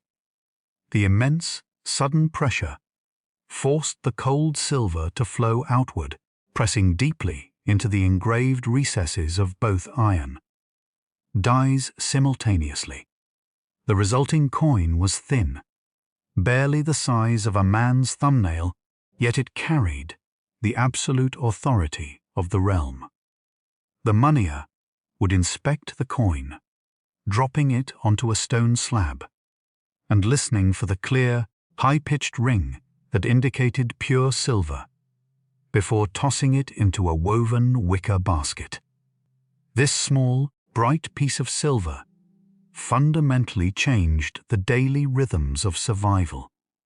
It allowed a farmer to sell his excess grain for a durable, non-perishable value, and it gave merchants a universal language of trade that replaced the cumbersome exchange of livestock, salt blocks, and woven cloth. The rapid circulation of these new silver pennies fueled the explosive growth of annual trade fairs, massive temporary markets, strategically timed to coincide with major religious feast days, when travel was at its peak. The most famous of these sprawling gatherings occurred in the wide, flat fields outside the great abbeys, drawing thousands of merchants, craftsmen, and peasants from across the fractured continent. For a few short, chaotic weeks in the late summer, a temporary city of wooden stalls, canvas awnings, and tethered pack animals would emerge in the open pastures. The sensory experience of the fair was overwhelming and completely alien to the quiet isolation of the rural villages. Frisian merchants, having navigated the dangerous coastal waters and deep rivers in their wide, flat-bottomed wooden cogs, unloaded tightly rolled bales of incredibly fine, brightly dyed woolen cloth, famous for its tight weave and water resistance. Anglo-Saxon traders brought highly prized hunting dogs, thick bars of tin, and intricate metalwork across the narrow sea. Local peasants arrived with heavily laden wooden carts, groaning under the weight of surplus rye, raw fleeces, smoked river fish, and clay pots sealed with fat containing salted butter. The air vibrated with a dozen different dialects, the braying of mules, and the constant, aggressive bartering over prices. Royal officials moved slowly through the crowded, muddy lanes, their heavy wooden staffs of office visible above the throngs. Their primary duty was to maintain the fragile peace of the market and, most importantly, to collect the royal tolls on every transaction. They carried small, precise brass scales on delicate chains to weigh the silver denarii, expertly checking for clipped edges or counterfeit mixtures of lead and tin. With this explosion of trade, the movement of valuable goods, and the shifting of land ownership, there came an inevitable rise in complex disputes over broken contracts, stolen livestock, and blurred property boundaries. The Carolingian state answered this growing complexity by formalizing the mechanisms of local justice. The old, informal gatherings under the ancient oak trees were gradually replaced by more structured courts, overseen by professional, permanent judges appointed by the emperor, known as scabini. These men were expected to know the written laws and apply them uniformly across the diverse populations of the empire. However, when human testimony was fiercely contradictory, and no written parchment could be found, to settle a bitter, entrenched feud, the medieval mind turned to a deeply ingrained reliance on direct divine intervention. This was the trial by ordeal, a stark, physical manifestation of faith, fear, and law. One of the most common methods was the ordeal of cold water, often conducted on the muddy banks of a local river during the biting cold of early spring. The accused was brought to the water's edge, stripped down to a coarse linen tunic. A local priest, his breath visible in the frigid air, would bless the rushing water, commanding it in solemn Latin to reject the guilty and embrace the innocent. The accused was then tightly bound, with their right thumb tied securely to their left toe, forcing their body into an awkward, helpless curve that prevented any attempt at swimming. A thick hemp rope was tied securely around their waist, the heavy slack held by strong men standing on the muddy bank. With a heavy splash, the accused was tossed into the freezing current. The physical shock of the ice-cold water was immediate and breathtaking. The theological logic of the era was absolute. If the blessed water received them, and they sank beneath the surface, they were deemed innocent, and the men on the bank would quickly haul the rough rope to prevent drowning. But if the water rejected them, and their bound body floated unnaturally to the surface, it was taken as undeniable, divine proof of guilt, and the harsh penalties of the Carolingian law codes would be swiftly and ruthlessly applied. To avoid the terrifying uncertainty and physical danger of the ordeal, Carolingian society began a slow, deliberate shift toward a heavy reliance on written evidence. The physical documentation of land transfers, wills, and commercial contracts became the paramount protection of wealth and liberty. In the quiet, dusty scriptoriums of the cathedrals and monasteries, scribes drafted these vital legal charters on small, rectangular scraps of rough parchment, utilizing the clear, legible Carolingian minuscule. But the iron gall ink alone was not enough to guarantee authenticity in a world where forgery was becoming a growing, lucrative craft. The true legal power of the document rested entirely in its physical seal. The sealing process was a solemn ritual of authority. A chunk of raw, unbleached beeswax, sometimes mixed with pine resin and dark red earth pigment to make it brittle, was slowly heated over a small charcoal brazier until it became soft and highly pliable. The hot, sticky wax was then pressed firmly onto the bottom edge of the parchment, or sometimes formed around a woven silk cord attached through a slit in the document. While the wax was still warm and soft, the noble, bishop, or royal official would press their heavy bronze or silver matrix deeply into the center. The matrix was intricately engraved with their personal insignia, perhaps a mounted knight holding a lance, a bishop grasping a crozier, or a complex geometric pattern. The wax instantly cooled and hardened, locking the highly detailed three-dimensional image in place. This fragile, brittle piece of wax was the ultimate proof of consent and authority, a physical lock that bound the written words into permanent law. The satisfying, final snap of the heavy bronze matrix, lifting away from the cooling wax, was the sound of order being permanently imposed upon a chaotic world, a small but unbreakable seal that held the vast, expanding administration of the Carolingian Empire together. The wax seal that bound written laws together mirrored the deeply pragmatic bonds that held Carolingian society together. At its most fundamental level, the family.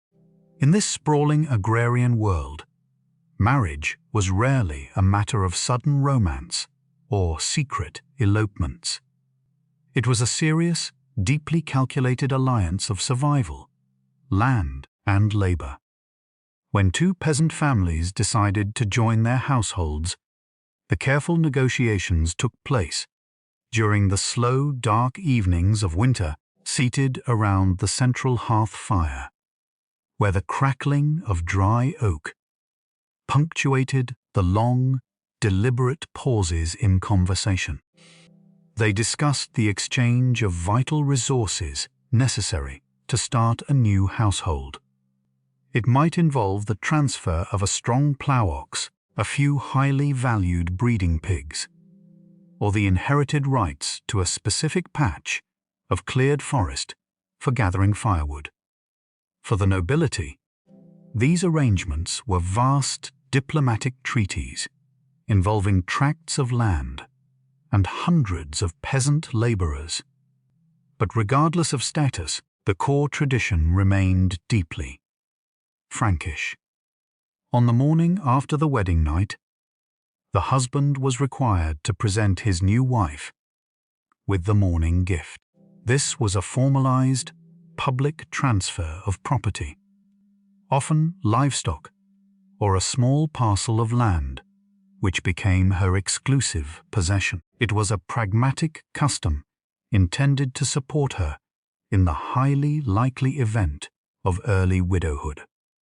The marriage ceremony itself did not take place deep within the dim, echoing nave of the stone church, but rather outside, standing upon the heavy timber porch, or directly before the heavy oak doors in full view of the assembled community. The local priest, wearing heavy woolen vestments to ward off the damp morning chill, would bless the union, while the father of the bride formally handed over the legal guardianship of his daughter to the new husband. It was a stark, quiet transfer of authority, witnessed by the village elders and sealed by the cold northern wind. Once established in their own timber longhouse, the division of labor between husband and wife was absolute, dictated by the brutal necessity of keeping the family alive through the unrelenting cycle of the seasons. The Carolingian rural wife was the undisputed manager of the domestic economy. While the men labored in the distant fields, digging drainage ditches or hunting in the deep woods, she commanded the hearth, the garden, and the storehouse. Her hands were rarely still. She was responsible for the highly technical, exhausting processes of survival. When the autumn slaughter occurred, she oversaw the rendering of animal fats to make cheap tallow candles, a foul-smelling process of boiling hard suet in massive iron cauldrons until the liquid fat could be skimmed and poured over suspended rushes. She managed the endless, back-breaking work of food preservation, smoking river fish in small, conical wooden sheds, where the air was thick with the blinding, acrid smoke of green hickory or alder wood. She packed layers of chopped cabbage and coarse sea salt into large wooden barrels, leaving it in the damp earth cellars. to ferment into a sharp, durable winter staple that would ward off sickness during the long months, without fresh vegetables. Above all, she managed the vital production of textiles. In the darkest corner of the timber hall stood the warp-weighted loom, a massive, upright wooden frame, leaning slightly against the wattle and daub wall. Dozens of fired clay or carved stone weights hung from the vertical warp threads, keeping them under immense tension. Hour after hour, she would pace back and forth before the loom, passing a wooden shuttle of spun yarn through the separated threads, then beating the heavy wool upward with a flat wooden sword to create a dense, wind-proof fabric. The rhythmic clinking of the stone weights against one another was the steady, comforting sound of a family being protected from the freezing winter snows. Into this demanding, labor-intensive world, children were born with a precarious hold on life. Infancy in the early Middle Ages was a dangerous, fragile time, and those who survived their first few winters were quickly integrated into the relentless rhythms of the household. There was no concept of a prolonged, protected adolescence. A child was considered a vital economic asset, a pair of small, resilient hands, capable of easing the crushing burden of daily labor. By the age of 6 or 7, boys were sent out into the cold morning mist to help their fathers drive the heavy, slow-moving oxen to the fields, or given a long, flexible hazel switch to herd the aggressive, semi-wild village pigs through the dangerous oak forests. They learned to identify the tracks of wolves in the mud, the sound of rotting timber overhead, and the precise moment when the heavy clay soil was dry enough to accept the iron plough. Girls remained closer to the timber hall, their small fingers quickly mastering the rhythmic, hypnotic twirl of the wooden drop spindle, learning to card tangled raw wool with teasel heads, and memorizing the shapes and smells of the medicinal herbs growing in the wattle-fenced gardens. Childhood play was brief and stolen between heavy chores. They played with simple, durable toys, carved from scraps of soft willow wood by the evening hearth fire, perhaps a small, rough-hewn horse with thick legs that could not move, or a simple wooden doll wrapped in tightly bound scraps of discarded undyed linen. Yet, for a very small, highly selected fraction of the population, childhood meant a drastically different kind of labor. The Carolingian Renaissance, driven by the emperor's desperate need for a literate, standardized administration, sparked the creation of new schools attached to the great cathedrals and sprawling rural monasteries. Boys destined for the clergy or the royal bureaucracy were pulled from their families at a young age, entering a world of strict discipline, physical punishment, and profound silence. The physical tools of their education were not the precious, expensive sheets of calfskin parchment, which were reserved strictly for permanent, sacred texts in the Scriptorium. Instead, the young scholars learned to form their letters on wooden diptychs. These were two hollowed-out, rectangular wooden boards hinged together with thick leather straps. The shallow depression in each board was filled with a smooth, dark layer of melted beeswax, often mixed with black soot from the hearth to increase the visual contrast. Using a bronze or iron stylus, a heavy metal tool, pointed sharply at one end, and flattened into a wide spatula at the other. The boy would carefully scratch the letters of the Latin alphabet into the soft, yielding wax. When he made a mistake, or when the daily lesson was finished, he simply used the flat end of the stylus to firmly rub the wax smooth again, erasing the text and preparing the dark slate for the next day. It was an infinitely reusable, highly efficient medium for practicing the difficult, rounded forms of the newly mandated Carolingian minuscule. The curriculum in these cold, stone schoolrooms was rigid and unforgiving. The boys spent hours memorizing long Latin psalms, their young, unbroken voices chanting in unison, the sound echoing endlessly down the freezing stone cloisters. They studied the foundational arts of grammar, rhetoric, and logic, relying heavily on the few surviving texts of ancient Roman scholars. The master, often a stern, exhausted monk, holding a long, flexible birch rod, demanded absolute precision. A misplaced vowel or a forgotten conjugation was met with immediate, stinging physical correction, for the language of the Church and the Empire could not be allowed to corrupt or drift into regional dialects.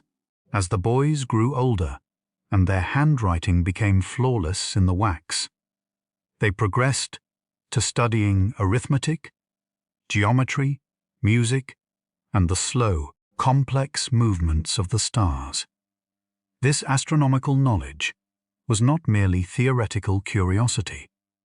It was intensely practical, required to accurately calculate the shifting, complex date of Easter each year, a vast mathematical puzzle that challenged the greatest minds of the era. The young scholars learned to measure the shadow of a gnomon on a stone sundial, to observe the phases of the moon with naked eyes, and to track the slow, silent progression of the constellations across the dark, freezing winter skies. Through this grueling, meticulous education, sitting on hard wooden benches in the freezing dampness of the monastery, a new generation was being shaped, disciplined, and prepared to carry the heavy, expanding weight of the medieval administration on their shoulders. The heavy, disciplined weight of this education was not merely a scholarly pursuit, but a desperate administrative necessity for an empire that had simply grown too vast for any single man to oversee. By the turn of the 9th century, the Carolingian realm stretched from the damp, fog-shrouded coasts of the North Sea to the sun-baked olive groves of northern Italy, and from the harsh, forested frontiers of Saxony to the heavily fortified marches of the Pyrenees. Holding this immense, fractured geography together required a staggering bureaucratic effort centered upon the royal palace complex at Aachen. Here, in the twilight of his long reign, the aging Emperor Charles, known to history as Charlemagne, spent his final winters. He was no longer the restless, heavily armored cavalryman who had spent 40 years continuously in the saddle. Decades of brutal, freezing campaigns and the sheer physical punishment of medieval travel had left their mark. He suffered from fevers and a persistent limp, seeking relief in the natural thermal springs that bubbled up from deep beneath the Aachen Valley. The emperor and his closest retainers would strip away their heavy woolen tunics and immerse themselves in the large, steaming stone pools. The sulphurous, hot water, soothing aching joints, and old battle scars while they continued to dictate imperial policy and listen to the reading of Latin histories through the thick, rising vapor. Rising directly adjacent to these thermal baths was the crowning architectural achievement of the Carolingian Renaissance, the Palatine Chapel, in a landscape where even the greatest royal halls were still constructed from massive oak timbers. The chapel was a towering, defiant statement of imperial permanence, built in solid stone. Its design was a deliberate attempt to resurrect the lost glory of Rome and Byzantium in the deep forests of the north.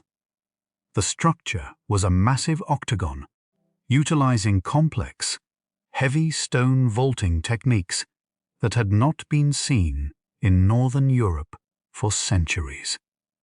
To complete this vision, the emperor ordered teams of laborers to undertake a staggering logistical nightmare. Using heavy wooden sledges, river barges, and groaning ox carts, they transported massive, polished marble and porphyry columns all the way from the ancient ruins of Rome and Ravenna, dragging them painstakingly over the treacherous, snow-choked passes of the Alps. When finally erected inside the chapel, these ancient columns supported soaring stone arches that drew the eye upward toward the central dome. The interior was a sensory overload of wealth and power, completely alien to the peasant farmers outside. The walls were covered in glittering mosaics of colored glass and gold leaf, reflecting the light of hundreds of beeswax candles.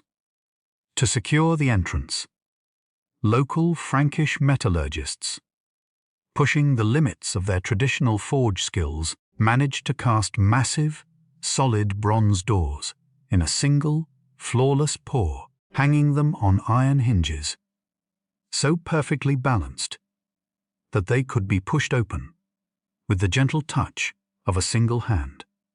Yet the immense stone walls of Aachen could not isolate the court from the relentless crises of governing a diverse and sprawling population. The administrative lifeblood of the empire relied on a fragile, exhausted network of royal couriers known as the Veridari.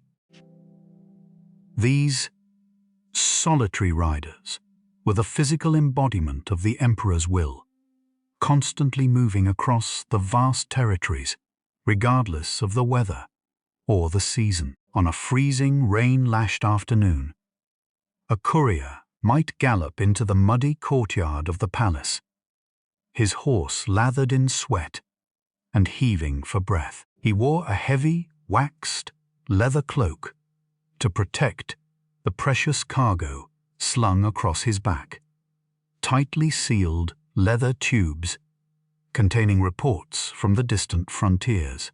The news they brought was a continuous tide of administrative burdens. There were detailed accounts of a disastrous harvest and looming famine in the southern valleys of Aquitaine, panicked reports of new, terrifyingly swift wooden ships with dragon-carved prows, raiding the isolated monastic communities on the northern coasts, and endless, bitter disputes between powerful abbots and secular counts over land boundaries. The clerks of the chancery, their fingers perpetually stained with iron gall ink, received these wet, mud-splattered parchment rolls and painstakingly recorded the information, attempting to impose order on a realm that constantly threatened to fracture along its ancient tribal lines. To combat this fragmentation, the aging emperor pushed for a brutal, uncompromising standardization of everyday life, attempting to bind the diverse peoples through shared systems of measurement and law. The royal edicts dictated that the empire would no longer tolerate the confusing, localized weights used in village markets. Instead, royal officials were dispatched with heavy, standardized iron weights and precisely carved wooden measuring bowls, demanding that every merchant, baker, and grain trader adopt the imperial standard. To ensure the purity of the silver coinage, harsh new laws were enacted decreeing that any moneyer caught forging or debasing the denarius would have their hands publicly severed on the striking block. Even the concept of time was subjected to imperial control. Scribes and astronomers worked relentlessly to synchronize the chaotic, overlapping regional calendars, tying the administrative year strictly to the religious feasts of the Church.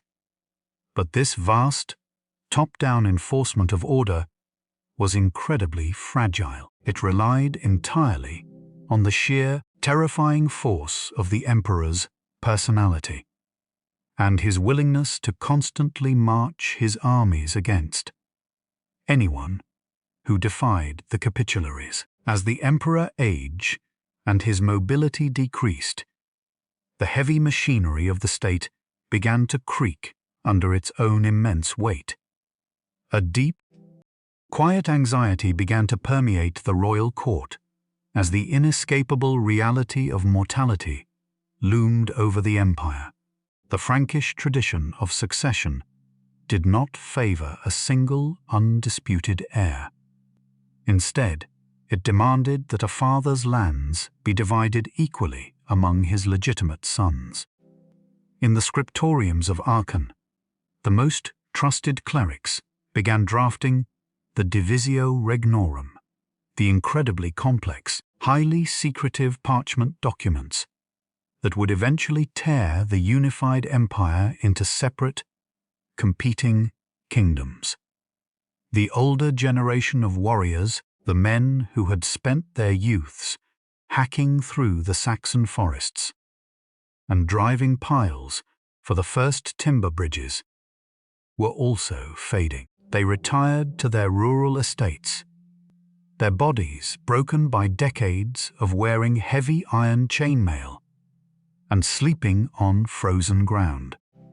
They sat by their massive hearth fires, watching the snow bury the newly cleared fields, understanding that the vast, peaceful unity they had bled to create was completely dependent on the fading breath of one man.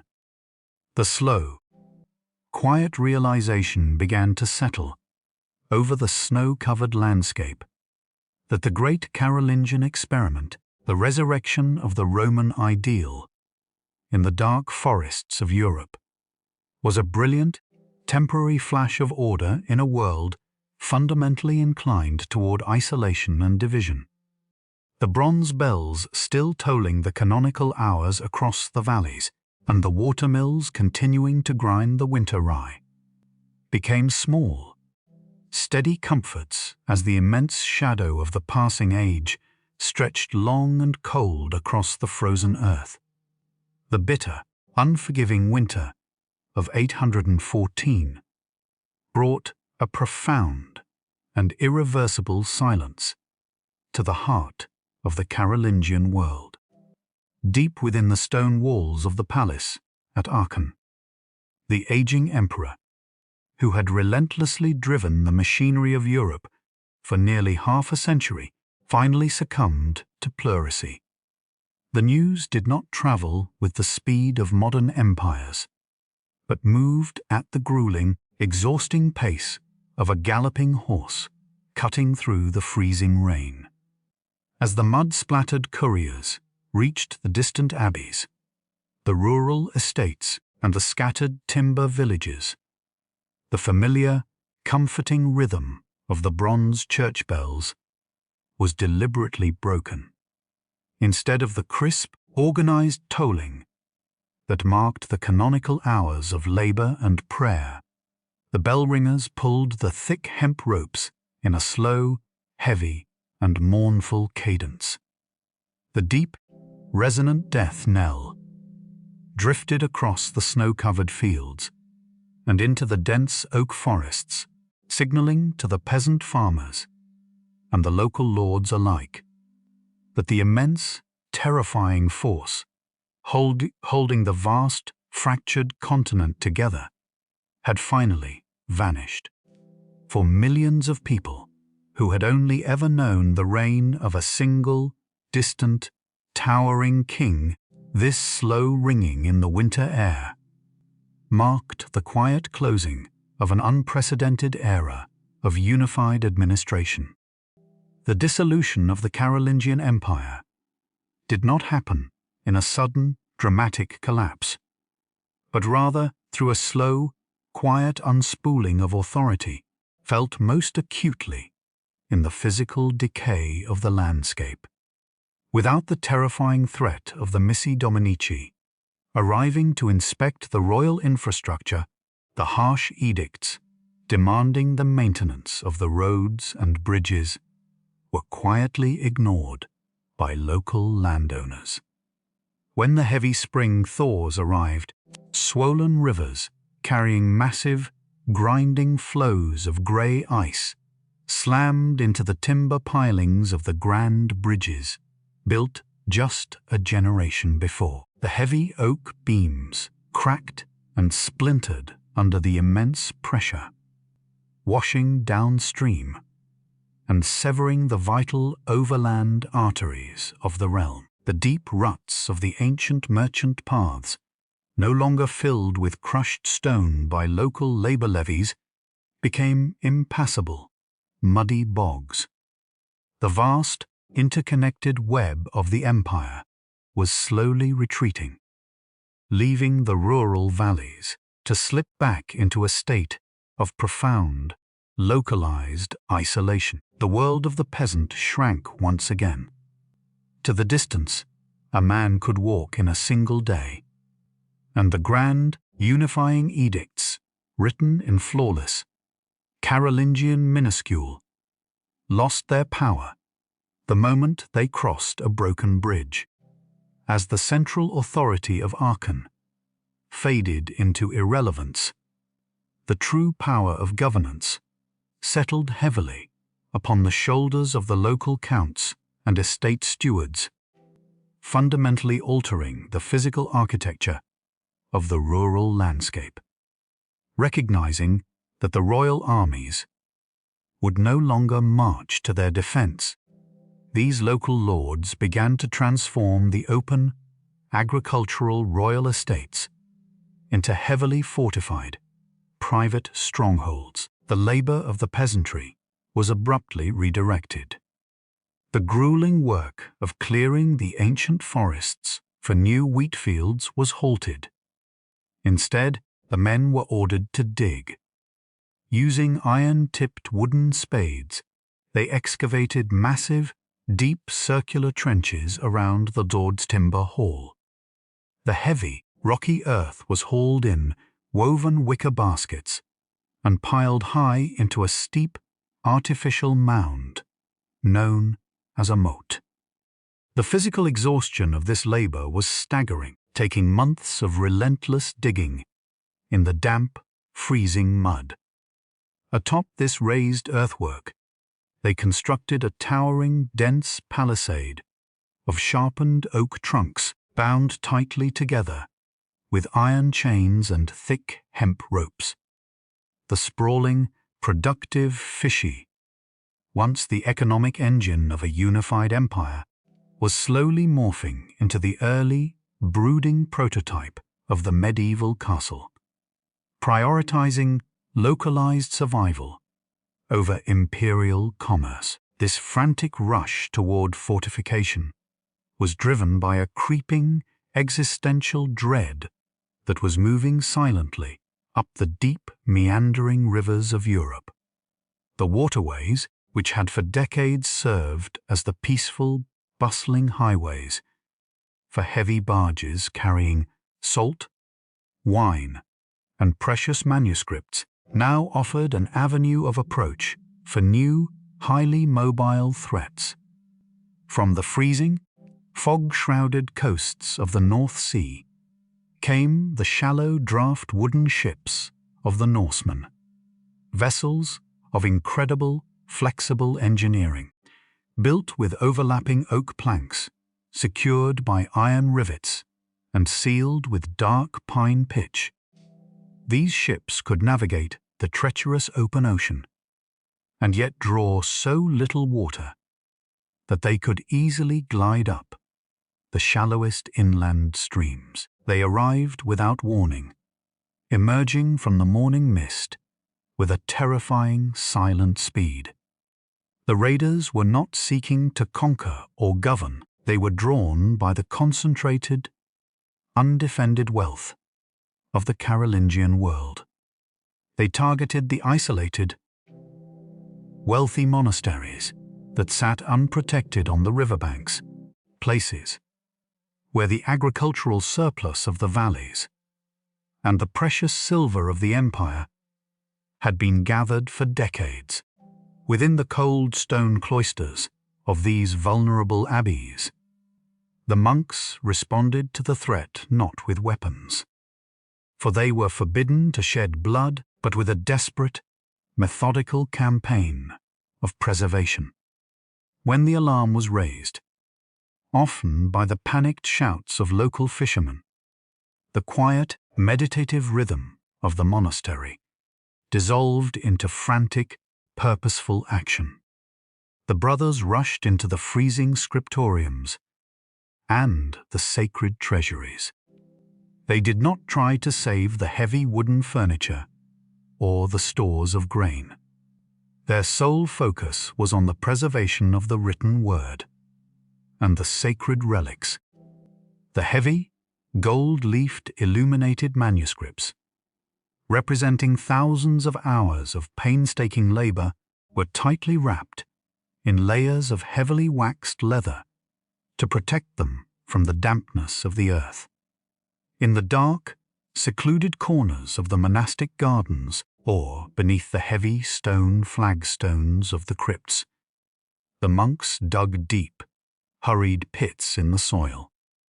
They carefully laid the wrapped books, the glittering silver chalices, and the jewel-encrusted reliquaries into the dark earth, covering them swiftly and tamping the dirt flat to hide the disturbed ground. It was a heartbreaking, silent burial of the Carolingian Renaissance, hiding the delicate light of classical knowledge and artistic mastery in the cold, wet mud to save it from the fires of the raiders. As the grand, overarching structure of the empire fractured, the heavy burden of survival shifted entirely back to the resilience of the isolated communities. The rhythm of the rural village adapted to the new, dangerous reality.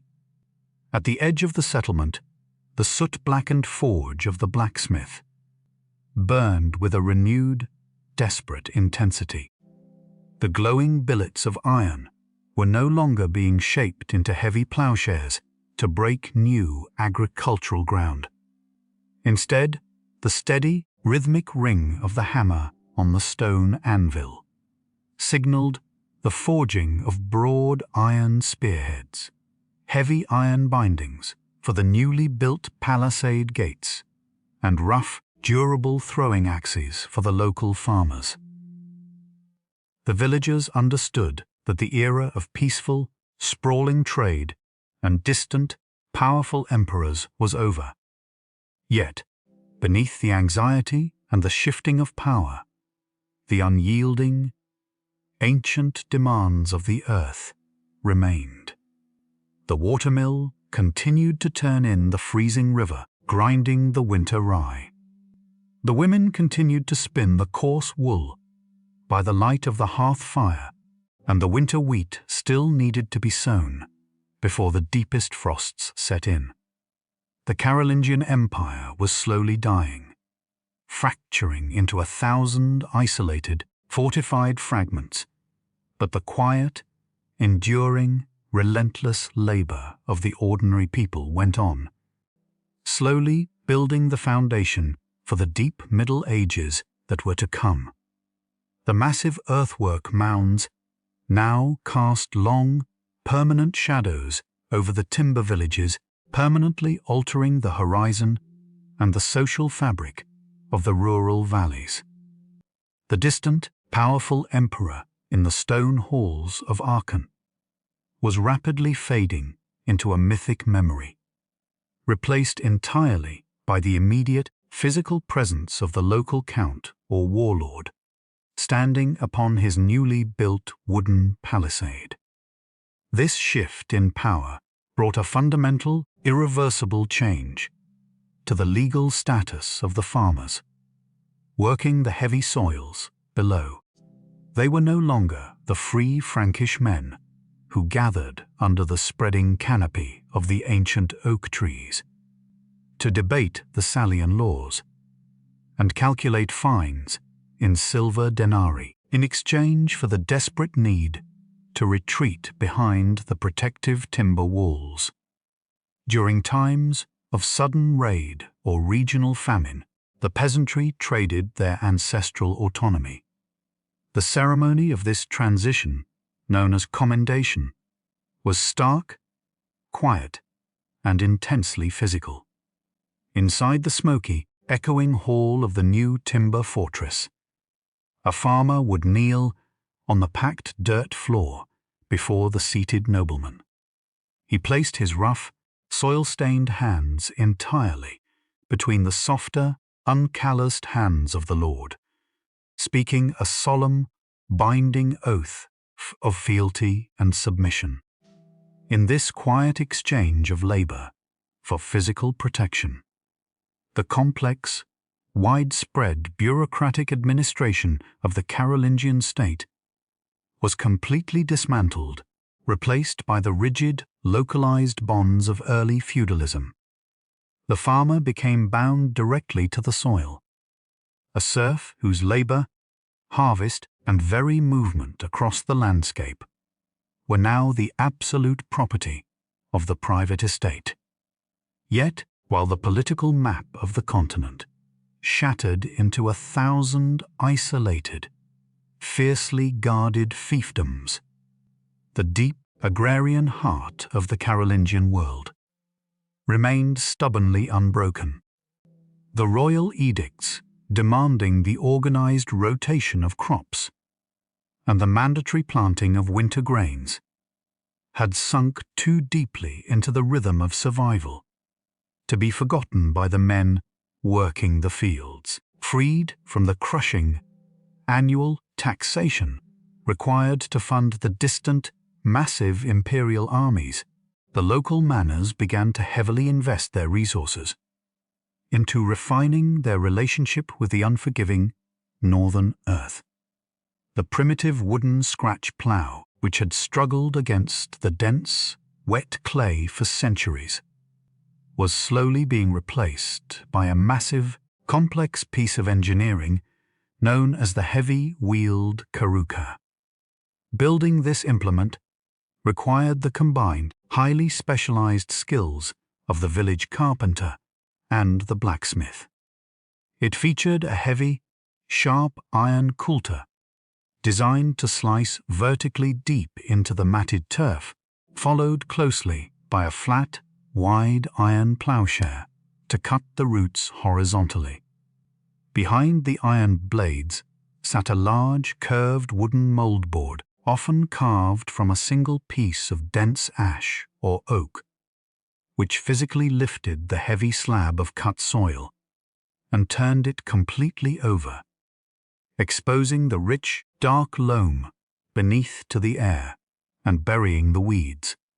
Pulling this massive, groaning machine through the thick clay required a staggering amount of animal power, often demanding a team of up to 8 heavy oxen, harnessed together with thick, hardened leather yokes, because no single peasant family possessed the wealth to own 8 draft animals.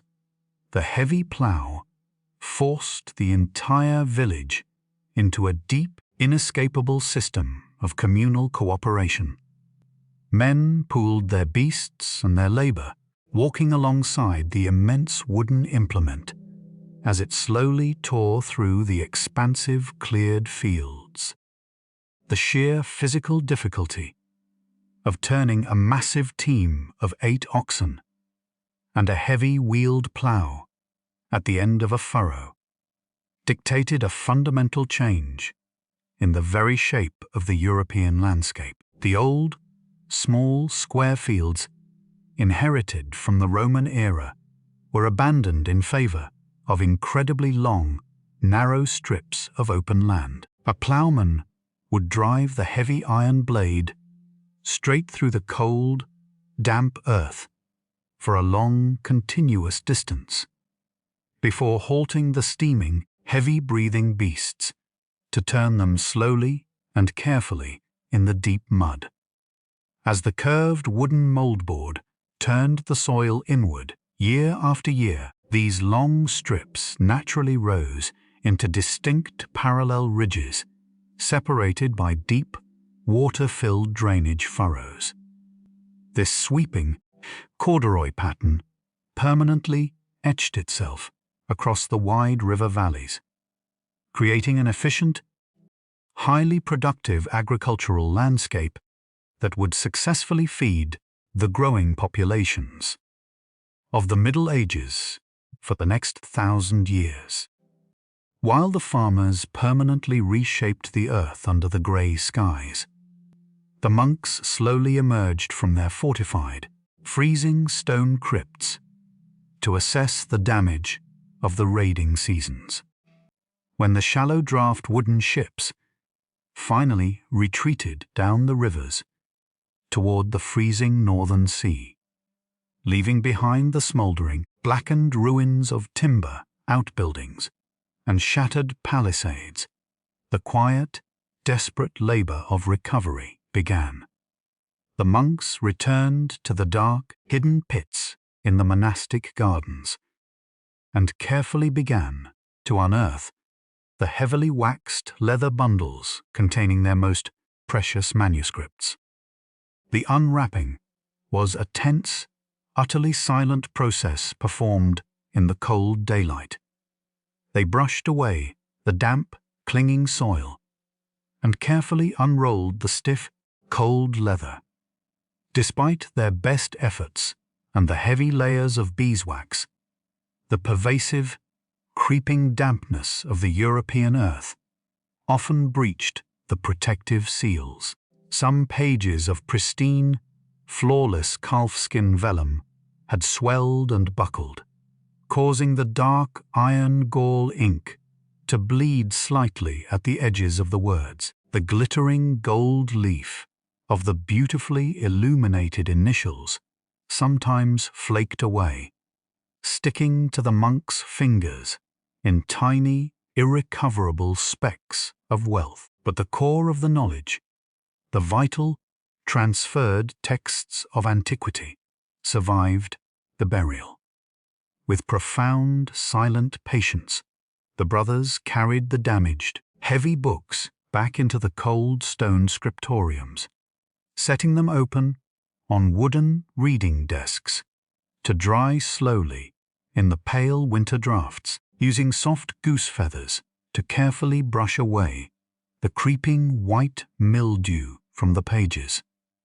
The great, unified empire that had originally commissioned the copying of these books was completely dead. Its complex capitularies, standardized iron weights, and vast networks of royal couriers fracturing back into chaotic, regional isolation. But the physical tools of its sprawling administration endured in the deep silence of the cloister. The Carolingian minuscule, that incredibly clear, rounded, and standardized script designed specifically to govern a vast continent, was not forgotten in the collapse. It became the permanent, universal language of European scholarship and faith.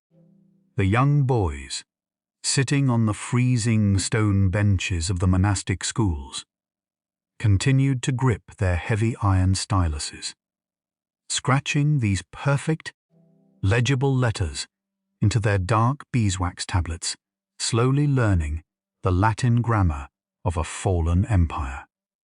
The painstaking, freezing labor of the past century, the relentless, daily copying of ancient Roman histories, dense agricultural treatises, complex astronomical charts, and vital medicinal texts had succeeded in creating a vast, indestructible reservoir of human knowledge. The texts were safe, bound tightly between heavy wooden boards, covered in stamped leather, locked away securely inside massive, iron-bound oak chests scattered across hundreds of isolated, self-sufficient monastic libraries. They sat quietly in the dark, waiting patiently for a time when the shattered, heavily fortified continent would once again look beyond its localized timber walls and seek to build upon the deep, enduring foundation laid by the Carolingian world. The massive agricultural surpluses generated by the widespread adoption of the heavy-wheeled plough fundamentally altered the daily diet and the communal architecture of the rural village, with vast new quantities of rye, barley, and wheat flowing into the manorial storehouses. The simple flatbreads baked on hot stones over open campfires gradually gave way to large, leavened loaves that required intense, sustained heat. This necessity gave rise to the communal manorial oven, a massive dome-shaped structure built of thick clay and heavy river stones, situated a safe distance from the highly flammable thatched roofs of the timber longhouses. The village baker, operating under the strict license and taxation of the local lord, became a central, vital figure in the rhythm of the settlement. Long before dawn, while the village was still submerged, in the freezing darkness of early morning, the baker would begin the exhausting physical labor of preparing the dough. Working in a large, drafty timber shed, he stood over massive, hollowed-out wooden troughs carved from single trunks of elm or oak. He poured in the coarse, stone-ground flour, adding water carried in wooden buckets from the freezing river, and a portion of the sour, fermented dough saved from the previous days, baking to act as the leavening agent. The kneading process required his entire body weight, rhythmically pushing, folding, and tearing the heavy, resistant mass of dough for hours until it became smooth and elastic. While the dough slowly rose in the damp cold, he fired the great stone oven. He pushed heavy bundles of dried hazel and oak faggots deep into the cavernous interior, setting them alight and allowing the fire to roar until the thick stone walls absorbed the immense, blistering heat. Once the stones reached the precise temperature, judged entirely by the baker's experienced hand, held near the opening, he used a long wooden pole wrapped in wet linen to quickly sweep the glowing ashes and embers out of the oven chamber. The risen dough, shaped into heavy, round boules and scored deeply across the top, with a sharp iron blade to allow for expansion, was quickly slid onto the scorching hot stone floor using a wide, flat wooden peel. The heavy wooden door was immediately sealed shut with wet clay to trap the radiant heat and the steam. Hours later, when the clay seal was finally broken, the sharp, intensely comforting aroma of baked bread, wood smoke, and toasted grain flooded the freezing morning air, a smell that represented the ultimate, successful culmination of the grueling agricultural year. The enduring legacy of the Carolingian era was not only baked into the daily bread, but was slowly becoming cemented into the physical architecture of the rural valleys. While the peasant farmers continued to live in their traditional drafty wattle and daub longhouses, the spiritual center of the village, the local parish church, began a slow, permanent transformation. The early timber churches, built during the initial wave of missionary expansion, were highly susceptible to fire, rot, and the damp northern climate. Inspired by the surviving, towering stone architecture of the great monasteries and the distant memory of Aachen, the local lords and bishops began to patronize the construction of new, enduring stone churches. This required a massive, coordinated mobilization of specialized labor that echoed the great imperial building projects of the past, but on a highly localized scale, because they could no longer rely on stripping ancient Roman ruins for pre-cut stone. The local communities had to open new quarries in the surrounding limestone hills. The quarrymen worked in the deep, echoing pits, using techniques that relied entirely on patience and the natural elements. They would meticulously hammer dry wooden wedges deep into the natural fault lines of the bedrock, using heavy iron mallets. Once the wedges were firmly seated, they poured cold river water over the wood. As the dry wood slowly absorbed the moisture, it expanded with immense, unstoppable hydraulic force, eventually cracking the massive slabs of limestone with a deep, resonating boom that echoed across the quarry. These rough, heavy blocks were then hauled out of the pits, using thick hemp ropes and wooden pulleys, loaded onto heavily reinforced ox carts, and dragged at a grueling crawl to the village center. There, the village masons, heirs to the techniques revived during the Carolingian Renaissance, meticulously shaped the raw stone into smooth ashlar blocks, setting them perfectly plumb, using simple lead weights on linen strings, and binding them together with the bright white lime mortar that smelled sharply of the earth. These new stone churches, with their thick, unyielding walls and narrow, deeply set windows, became the permanent, indestructible anchors of the medieval landscape. Towering above the thick stone walls of the new nave, the belfry securely housed the heavy bronze bell, continuing the Carolingian tradition of strictly ordering the passage of time. The bell dictated a rhythm that was no longer tied to a distant emperor, but to the immediate, unyielding demands of the local manor and the changing seasons. As the harsh winter slowly yielded to the muddy, unpredictable thaws of spring, the tolling of the bell signaled the beginning of the crucial shearing season. The expanding flocks of sheep, having survived the freezing months huddled in the dark timber folds, were driven out into the newly green pastures. The shearing was a communal, labor-intensive event that drew the entire village together near the banks of the rushing river.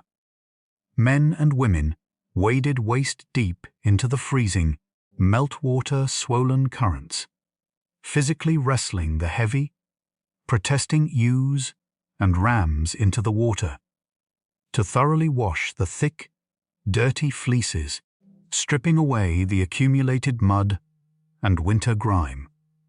Once the sheep were dragged back to the grassy bank, shivering in the cold air, the shearers went to work. They did not use the complex, hinged scissors of later centuries, but simple, forged iron shears shaped like a massive pair of tweezers, relying on the natural spring tension of the metal. The shearer clamped the sheep securely between his knees, moving the sharp iron blades in long, rhythmic strokes close to the skin. The heavy, unbroken fleece fell away in a single greasy piece, heavily perfumed with the pungent, distinct odor of natural lanolin. This raw wool was immediately gathered by the women, who would spend the upcoming summer months washing, carding, and spinning the fibers on their wooden drop spindles, continuing the endless cycle of textile production that clothed the village and paid the rents to the local lord. The deep, localized economy, originally designed to feed the Carolingian armies, now functioned entirely to sustain the isolated, resilient manor, even as the political boundaries of the continent remained fractured and highly militarized. The intellectual and administrative bedrock laid down by the Carolingian scholars remained astonishingly intact. Behind the high, heavily defended stone walls of the surviving monasteries, the Scriptoriums continued their quiet, freezing labor, completely insulated from the collapse of the imperial court. The older generation of monks, men whose hands were permanently stained and cramped from decades of gripping the iron stylus and the feather quill, now sat beside young novices, passing down the exacting, uncompromising rules of the Carolingian minuscule. They taught the boys how to properly cut the goose feather with a small, razor-sharp iron knife, demonstrating the precise angle required to create the broad downstrokes and the hairline upward sweeps of the standardized letters. They showed them how to prepare the dark iron gall ink, carefully measuring the crushed oak galls, the green vitriol and the sticky gum arabic into the oxhorn inkwells. The monastic library, filled with heavy, iron-bound chests, containing the copied works of Roman agriculturalists, ancient philosophers, and early Christian theologians, became a heavily guarded fortress of preserved knowledge. Meanwhile, in the timber halls of the secular lords, the reliance on written documentation continued to govern the legal reality of the peasantry. When a serf was granted permission to marry, or when a dispute over the boundaries of a strip field was settled, the decision was not merely spoken into the air. A local clerk would quickly draft a small, rough parchment charter, detailing the agreement in the clear, enduring Carolingian script, and the local lord would press his heavy bronze matrix into a pool of hot, red beeswax to seal the document. The empire of Charlemagne had vanished into history, but the physical tools of its administration, the clear handwriting, the wax seal, the written law, and the heavy wheeled plough, had successfully permanently embedded themselves into the very soil of Europe, providing the stable, enduring foundation upon which the entire structure of the High Middle Ages would eventually be built. The heavy foundation laid by the Carolingian era slowly vanished beneath the moss and climbing ivy of the deep Middle Ages, yet its fundamental shape remained unmistakably woven into the very fabric of the European continent. Across the rolling river valleys and the damp, misty plains, the temporary, defensive timber palisades, built during the frantic raiding seasons, eventually rotted into the dark earth. They were gradually replaced by the formidable, enduring presence of the stone keep, a heavy, looming architectural evolution that permanently anchored the power of the local nobility. But at the base of these imposing new structures, down in the muddy valleys where the mist clung to the freezing rivers, the rhythm of the agrarian village hummed with the quiet, unbroken momentum established centuries before. The sprawling, open strip fields, deeply scarred by the continuous seasonal turning of the heavy-wheeled caruca, stretched outward in vast, curving, corduroy patterns that perfectly followed the natural, sloping contours of the hills. In the pale, slanting light of the late autumn sun, these massive furrows cast long, parallel shadows, capturing the white morning frost in their deep, waterlogged troughs, while the elevated ridges baked hard and dry. The landscape was a testament to the immense, collective physical labor of countless anonymous farmers who had slowly, painstakingly bent the wild northern earth to their will. The watermill, once a rare technological marvel, introduced by the early monastic estates, now sat heavily on the banks of nearly every substantial stream. Its massive wooden wheel, slick with green river algae and freezing spray, turned with a deep, rhythmic groaning that reverberated through the damp valley air. Inside the mill house, the massive wooden gears, carved from dense apple wood, meshed perfectly, endlessly, turning the heavy stone querns to grind the harvested rye into the coarse, heavy flour that would sustain the serfs through the coming deep freeze. Inside the freezing stone cloisters of the rural abbeys, the passing of the Carolingian age was marked not by sudden ruin or panic, but by a quiet, persistent continuity of disciplined labor. The old scribes, men whose eyes had grown milky and weak from decades of staring at pale vellum by the flickering, unreliable light of a single tallow candle, now sat near the warmth of a small charcoal brazier in the corner of the scriptorium. Their gnarled, ink-stained fingers rested quietly in the laps of their coarse wool habits as they listened to the steady, hypnotic scratching of a dozen young novices working at the slanted wooden desks. The clear, perfectly proportioned, Carolingian minuscule they had fought so hard to preserve, standardize, and teach was now flowing effortlessly from the sharply cut goose feather quills of the new generation. These boys were not just blindly copying the ancient Roman agricultural texts or the complex astronomical charts. They were beginning to record the new, sprawling legal reality of their own localized world. They documented the regional land charters, the manor court fines, calculated in livestock and silver, and the complex, rigid web of feudal obligations that now bound the shattered empire together. The knowledge rescued from the fading embers of antiquity had been safely carried across the dark, violent bridge of the 9th and 10th centuries.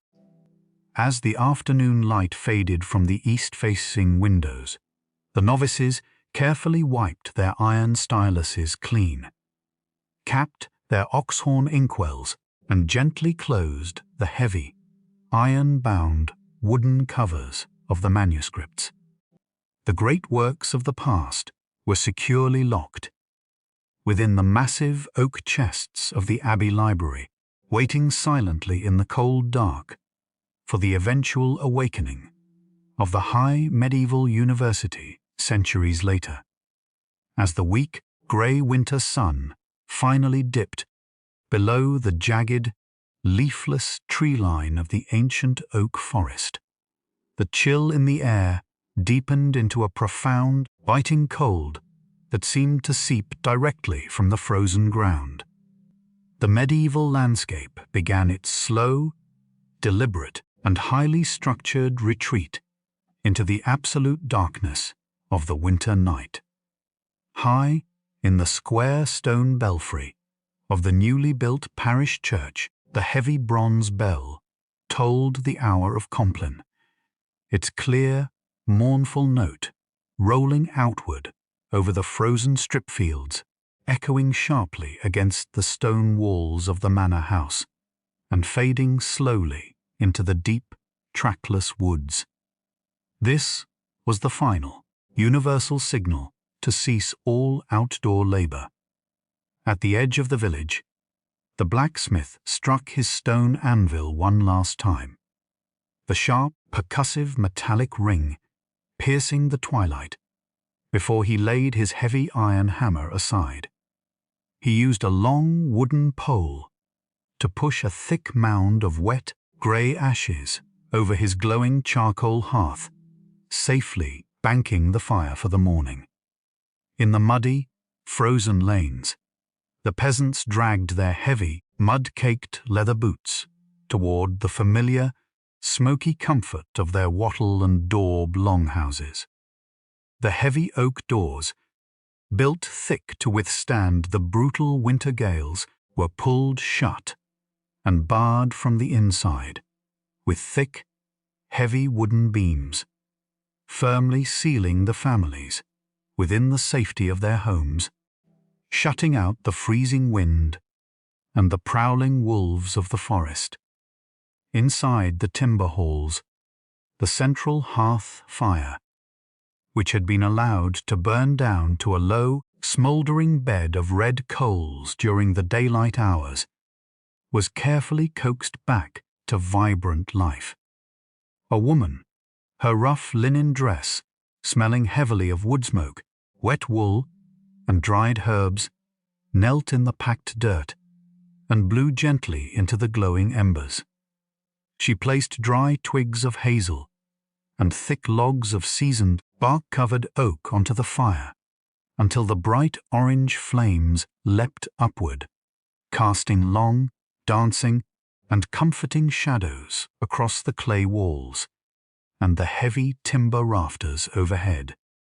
The family gathered close to the radiant heat of the stones, eating their final meal of the day from simple carved wooden bowls. They consumed a thick, dark pottage of boiled yellow peas, heavily salted pork rendered from the autumn slaughter, and coarse, dense bread ripped from the heavy communal loaf, baked in the manorial oven that morning. They ate in a state of quiet, profound exhaustion, their bodies aching deeply from the relentless, unforgiving physical demands of working the heavy earth. There was little need for complex conversation. The rhythm of their lives was entirely dictated by the rising and setting of the sun, and the encroaching darkness demanded immediate rest. As the hearth fire burned down once again, casting only a dim, warm red glow through the draughty, silent hall, the family lay down upon their thick mattresses, stuffed with dry river reeds and fragrant meadow straw. They pulled their heavy, undyed woolen blankets tightly up to their chins, seeking the shared warmth of their kin against the freezing draughts that slipped through the woven wattle walls. The world outside the timber walls settled into a vast, unbroken, and profound silence, disturbed only by the biting wind rattling the bare, icy branches of the forest canopy, and the distant, lonely rushing of the freezing river over the stone mill weir. The great, ambitious empire of Charlemagne, with its grand, echoing stone palaces, its vast, lumbering marching armies, and its sweeping, continent-wide imperial edicts, had slowly dissolved back into the raw soil from which it had so forcefully sprung. But the quiet, unyielding, and intensely practical foundation it had built remained firmly entrenched in the earth. The highly localized order of the manner, the enduring clarity of the scribe's handwriting, the deep, productive furrows of the heavy-wheeled plough, the reliable turning of the water wheel, and the enduring, heavy stone of the rural parish church, stood as silent, permanent testaments to an era that fundamentally reshaped the trajectory of the continent. History in this era was not truly made by the rapid conquests of distant kings or the signing of complex treaties on fragile parchment, but by the slow, patient, endless labor of millions of ordinary people working the heavy earth, generation after generation. They shaped the world by the sweat of their brow, the strength of their backs, and their absolute submission to the steady, unyielding rhythm of the passing seasons. As the bitter cold night deepened across the silent, snow-dusted European landscape, the slow, steady breathing of the sleeping villages joined the eternal, quiet rotation of the earth, resting peacefully in the profound darkness, waiting with endless patience for the inevitable, warming return of the dawn.